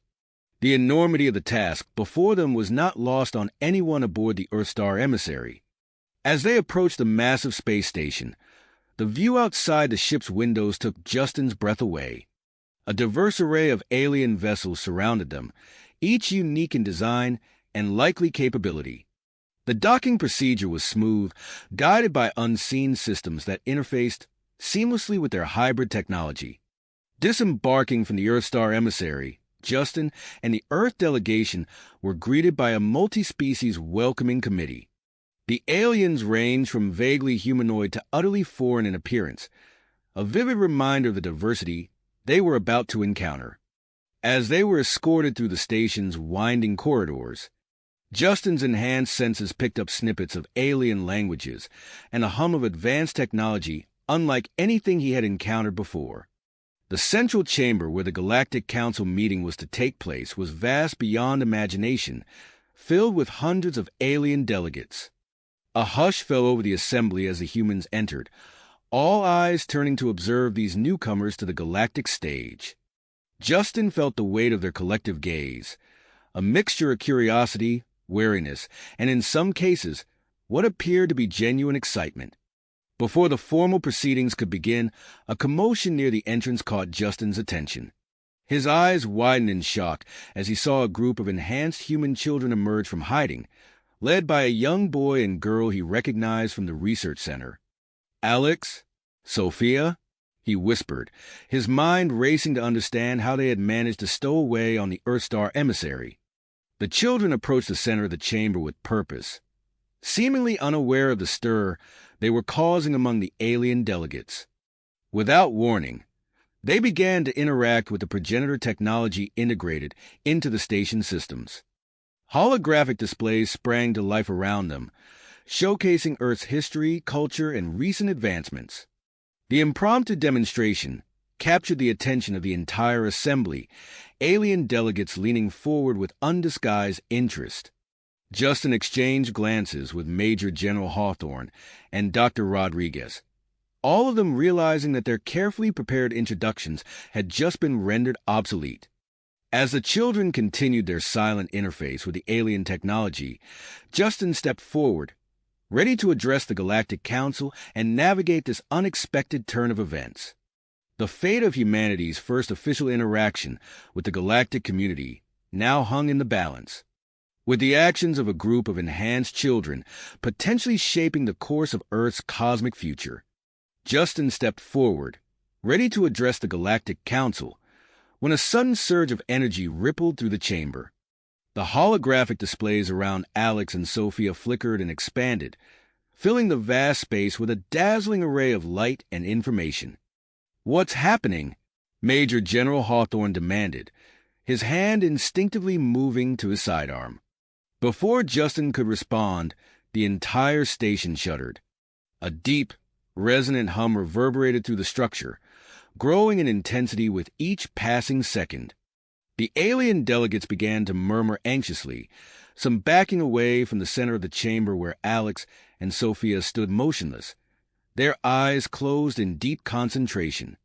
"Sir," Justin called out, his enhanced senses picking up subtle changes in the station's energy signature, "I think the children have triggered something in the station systems." As if in response to his words, previously hidden panels in the walls slid open, revealing an array of glowing consoles and unfamiliar technology. The station's central AI, dormant for untold millennia, flickered to life on a massive holographic display at the far end of the chamber. Genetic authentication confirmed.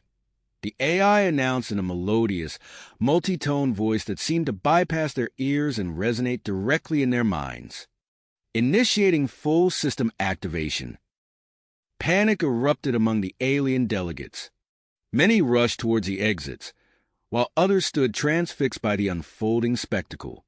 Major General Hawthorne barked orders into his comm device, organizing the Earth delegation into a defensive formation around the children. "Dr. Rodriguez," he called out, "what's the status of Alex and Sophia?" Elena, already hunched over her portable monitoring equipment, looked up with a mix of excitement and concern. "Their neural activity is off the charts, David. It's like they're processing vast amounts of data at an unprecedented rate." Justin moved closer to the children, feeling a strange resonance with the energy flowing through the station. He reached out, placing a hand on Alex's shoulder. The moment he made contact, a flood of information coursed through his mind, schematics, star charts, and fragments of an ancient language he somehow understood. "They're interfacing with the station's database," Justin explained, his voice strained with the effort of processing the information. It's incredible. The scale of knowledge here is beyond anything we could have imagined." Outside the station, chaos reigned.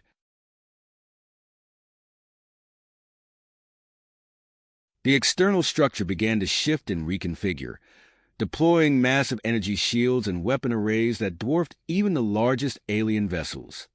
Many ships attempted to flee, their engines flaring bright against the backdrop of space. Captain Michael Reeves' voice crackled over the comm system. "General Hawthorne, we're seeing massive energy readings from the station. The Earthstar emissary is prepped for emergency evacuation if needed."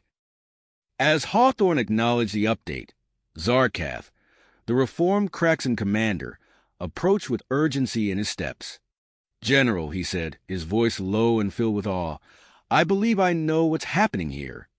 Our ancient legends speak of the cosmic architects, beings who created a network of stations throughout the galaxy. This must be one of their installations." Before Hawthorne could respond, a group of alien delegates stepped forward. Unlike the others, they seemed calm, almost expectant. The leader, a tall, ethereal being with iridescent skin, addressed the Earth delegation. "We are the Galactic Sentinels," it announced, its voice resonating with authority. "We have awaited this moment for eons. Your arrival, combined with these unique children, has triggered the reactivation protocol of this installation." The Sentinel gestured broadly, encompassing the entire station. "This is no mere meeting place. It is a vessel of unparalleled power, capable of traversing the spaces between galaxies. Its purpose is to gather representatives of worthy species and transport them to a distant cluster, the home of an advanced civilization beyond your imagining." The chamber fell silent as the implications of this revelation sank in. Dr. Thomas Hicks, who had been quietly observing until now, stepped forward. "This is an unprecedented opportunity," he said, his eyes bright with excitement. "We could learn so much, advance our species beyond our wildest dreams." Major General Hawthorne frowned, his military mind already assessing the potential risks. And what of Earth? What of those we leave behind? As the debate began to heat up, Alex and Sophia suddenly disengaged from the station systems. They turned to face the Earth delegation, their eyes glowing with an inner light. When they spoke, it was in perfect unison, their voices carrying an otherworldly timbre. "We have seen another path," they intoned. "There is a network of progenitor installations hidden throughout our solar system. With this knowledge, we can defend Earth and establish our presence in our home galaxy." Justin's mind raced as he processed the coordinates and technical specifications the children were relaying. The potential was staggering, a chance for humanity to chart its own course among the stars. The Galactic Sentinel stepped forward once more, its expression unreadable. "You face a choice, representatives of Earth. Join us on this journey to a new frontier of cosmic civilization, or remain to unlock the potential hidden within your own star system. But choose quickly, for this opportunity may not come again." Major General Hawthorne looked around at his team, the weight of the decision heavy on his shoulders. The fate of humanity hung in the balance, with two distinct paths stretching out before them. As he opened his mouth to speak, the station's alarm suddenly blared to life, adding a new layer of urgency to the already tense atmosphere.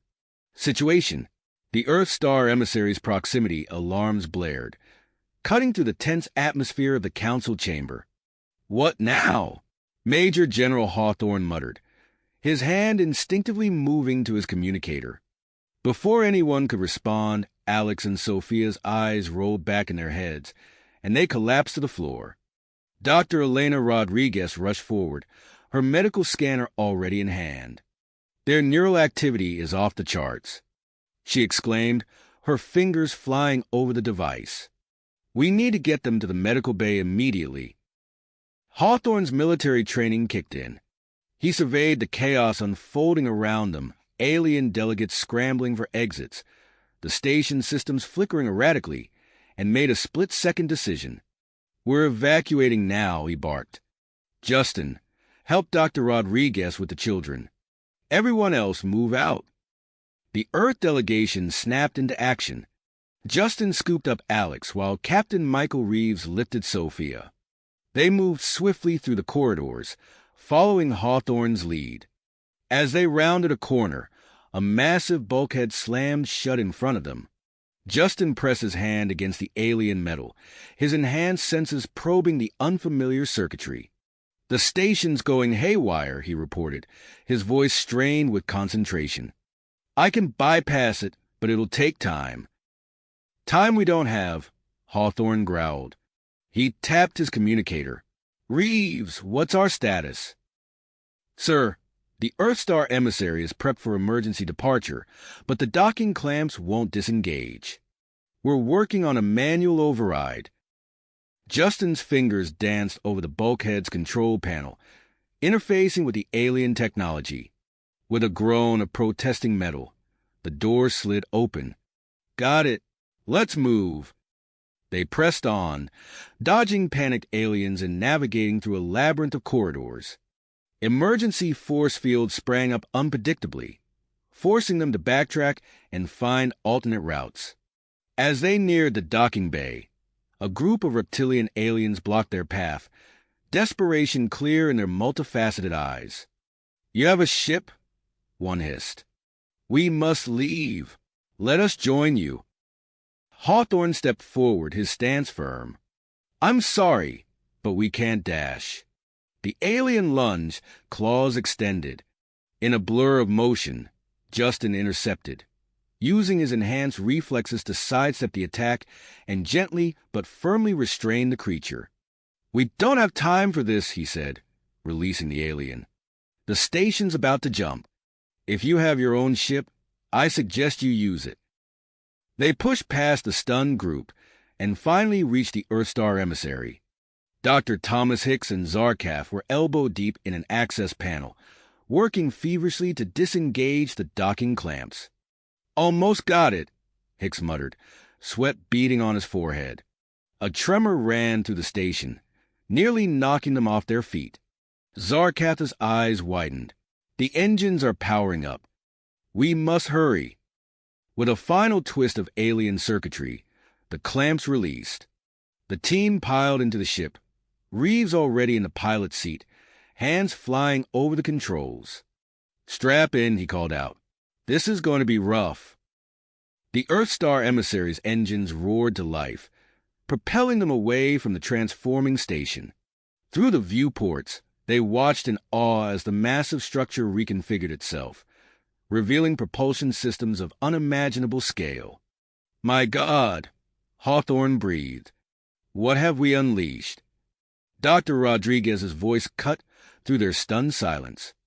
"I need help here. The children's condition is critical." Justin rushed to assist, helping to set up an improvised medical bay in the cargo hold. Elena worked tirelessly, combining Earth medicine with cracks in biotechnology in a desperate attempt to stabilize Alex and Sophia. As they raced back towards Earth, the ship's sensors lit up with new alerts. Justin leaned over the console, his enhanced vision processing the data faster than any normal human could. "General," he called out, "we're picking up energy signatures throughout the solar system. They match the coordinates the children gave us before they collapsed." Hawthorne's eyebrows furrowed. "The progenitor network. It's activating." He turned to his communications officer. "Contact Earth immediately. Initiate Protocol Omega. And get me a direct line to the president." As they entered Earth's orbit, the crew stared in disbelief at the sight before them. The moon glowed with otherworldly energy, its surface transformed by rising alien structures and enveloped in a shimmering force field. The Earthstar emissary docked with the expanded International Space Station, now a hybrid of human and progenitor technology. As they disembarked, they were met by a swarm of scientists and military personnel, all clamoring for information. Hawthorne held up a hand, silencing the crowd. "We'll brief you all soon. Right now, we need to get these children to a medical facility." As Alex and Sophia were whisked away on stretchers, Hawthorne, Justin, and Dr. Rodriguez were ushered into a secure room. Holographic projections flickered to life, revealing the anxious faces of world leaders. Justin took a deep breath, his mind racing with the implications of what they'd experienced. As Hawthorne began to speak, Justin couldn't help but wonder, had they just witnessed the dawn of a new era for humanity, or the beginning of its greatest challenge? Challenge or its greatest threat? As Hawthorne opened his mouth to address the world leaders, alarms blared throughout the station. Red warning lights bathed the room in an eerie glow, and a computerized voice announced, "Multiple electromagnetic anomalies detected. All systems experiencing interference." Dr. Rodriguez's eyes widened as she glanced at her tablet. General, the progenitor installations across the solar system, they're all activating simultaneously. Outside the viewports, the Earth's night side suddenly blazed with light. Massive auroras danced across the sky, their vibrant colors visible even from orbit. The station's communication systems crackled with static as reports flooded in from around the globe. Sir, a technician called out, we're losing satellite links. Power grids are fluctuating worldwide. Navigation systems are going haywire. Hawthorne's teeth gritted as he processed the information. Initiate Protocol Omega, he ordered, his voice steady despite the chaos unfolding around them. Get me a direct line to Earth Defense Coalition headquarters. As the station's crew scrambled to carry out his orders, Justin stepped closer to the viewport, his enhanced vision allowing him to pick out details invisible to the others. General, he said, pointing towards the moon, look at that. The lunar surface was transforming before their eyes. Massive structures were rising from the regolith, their alien architecture unmistakably progenitor in origin. A shimmering force field enveloped the entire satellite, pulsing with energy. My God, Hawthorne breathed. It's not just a moon. Look at Mars. And those asteroids in the belt. Similar transformations were occurring across the solar system. Progenitor installations, hidden for millennia, were awakening en masse. The holographic projections flickered, world leaders' faces distorting with interference. General Hawthorne, the U.S. President's voice crackled to the static. What the hell is going on up there? Madam President, Hawthorne replied, his tone grave. We're witnessing a solar system-wide activation of progenitor technology. The ramifications are unprecedented. As Hawthorne began his briefing, Dr. Rodriguez received an urgent message on her comm device. General, she interrupted, her face pale, Alex and Sophia's condition has deteriorated. They're being moved to a secure facility beneath the Pentagon for intensive care and study. Justin's mind raced, processing the flood of information. The progenitor data they absorbed, he mused aloud. It must be causing further mutations in their DNA. A technician burst into the room, his eyes wide with panic. Sir, long-range sensors have detected a massive object entering the solar system. It's the progenitor station we just fled. The air in the room grew thick with tension as the implications sank in. Hawthorne turned back to the holographic projections, his expression grim. Ladies and gentlemen, he addressed the world leaders, we are facing a crisis of global, no interplanetary proportions. I recommend immediate implementation of full defensive measures. As if in response to his words, the International Space Station shuddered. Metal groaned and creaked as the structure began to expand and reconfigure itself. Progenitor technology, dormant within the station systems, sprang to life. Evacuate all non-essential personnel, Hawthorne ordered. We need to stabilize our position and assess the extent of these changes. Outside, the station continued its metamorphosis. New modules sprouted from its frame, construction drones materializing to assemble advanced defense systems and propulsion units. The station's AI, suddenly augmented by progenitor algorithms, began cannibalizing nearby satellites and space debris for raw materials. On Earth, the effects of the progenitor awakening were becoming increasingly apparent. Reports flooded in of geological instabilities, with earthquakes and volcanic eruptions spiking around the Pacific Ring of Fire. Weather patterns shifted dramatically, causing storms and temperature fluctuations across the globe. General, Justin called out, his eyes fixed on a data stream. We're getting reports of spontaneous human enhancements. Individuals, mostly young, are developing abilities similar to Alex and Sophia's. Before Hawthorne could respond, another alarm blared. A technician's voice rang out. Sir, we're detecting a fleet of smaller vessels emerging from the progenitor station. They're on an intercept course with Earth. Hawthorne's mind raced through tactical scenarios. Contact the Zalthora, he ordered. We need all the allies we can get. As if on cue, the Earthstar emissary's communication system crackled to life. The familiar voice of the Zalthora ambassador filled the room, tinged with urgency. Humans of Earth, we bring grave tidings.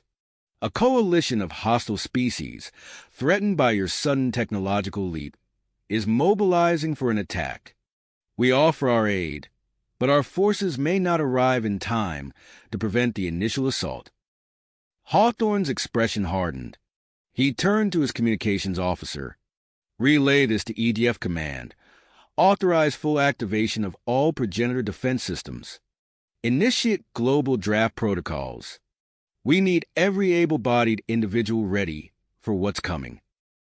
As the orders were transmitted, the effects became immediately visible. Massive energy shields began to form in Earth's upper atmosphere, shimmering curtains of light that promised protection against the looming threat. Hidden weapon platforms emerged from underground bunkers and ocean depths, their alien designs a stark contrast to the familiar human technology surrounding them. Justin, his mind still interfacing with the progenitor data, suddenly gasped. "General," he said, his voice filled with awe, "I think I've found something." The information Alex and Sophia absorbed. It contains instructions for creating a network of interconnected wormholes throughout the solar system. Hawthorne's eyes narrowed. "Can we implement it?" "Possibly," Justin replied, his fingers flying over a console as he attempted to translate the alien concepts into actionable data. "If we can, it would allow instant travel between Earth and potential colonies. More importantly, it could give us a crucial defensive advantage against the incoming hostiles." As the implications of this discovery sank in, the station sensors lit up with new alerts. The first wave of hostile alien ships had entered the solar system, their weapons already charging. Hawthorne stood tall, his voice steady as he addressed his crew and the world leaders still connected via the flickering holographic feed. "This is the moment that will define our species," he said. "We stand on the brink of a conflict that will determine not just our fate, but potentially that of the entire galaxy.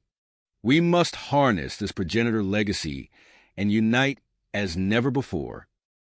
Outside the station's viewports, Earth glowed blue and green against the void of space, its new defensive shield shimmering like a protective cocoon. As the hostile fleet approached, humanity prepared to face its greatest challenge yet, armed with ancient technology and newfound drive.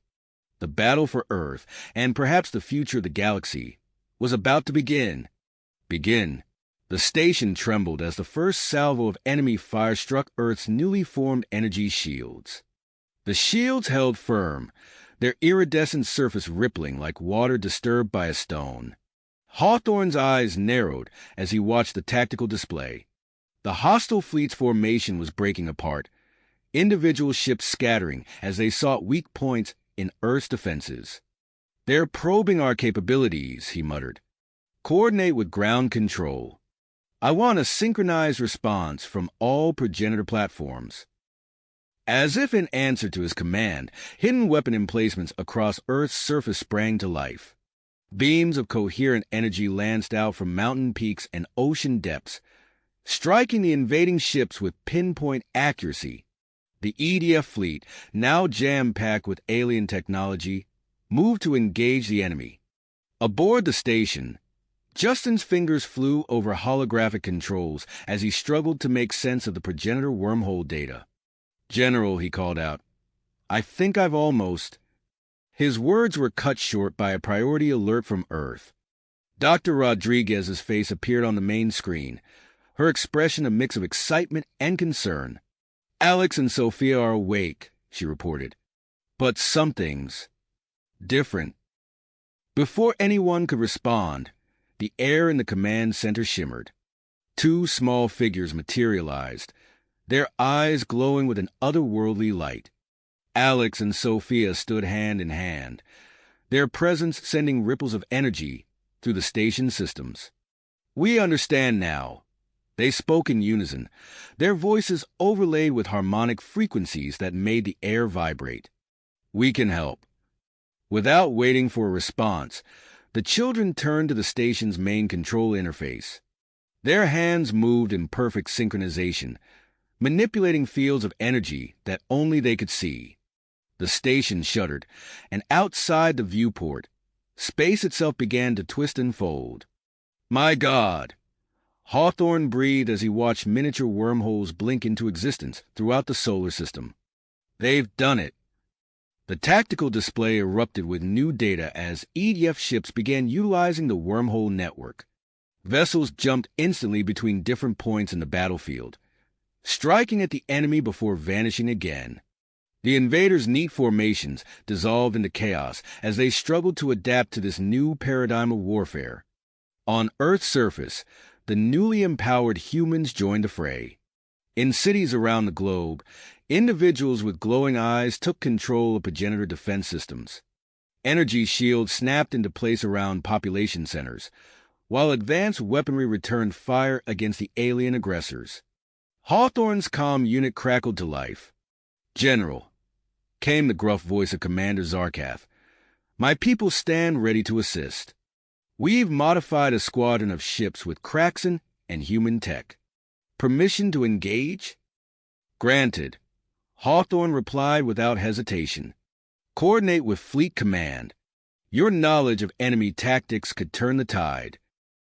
As the battle raged across the solar system, Justin received an urgent message from Dr. Thomas Hicks. "We've activated the Mariana Trench facility," his father reported. "Gravitational distortions are spreading throughout the system. The enemy's FDL capabilities should be neutralized." True to his words, the invading fleet's attempts to retreat or call for reinforcements were met with failure. Trapped within the solar system, they found themselves caught between the hammer of Earth's defenses and the anvil of the approaching Zalthora fleet.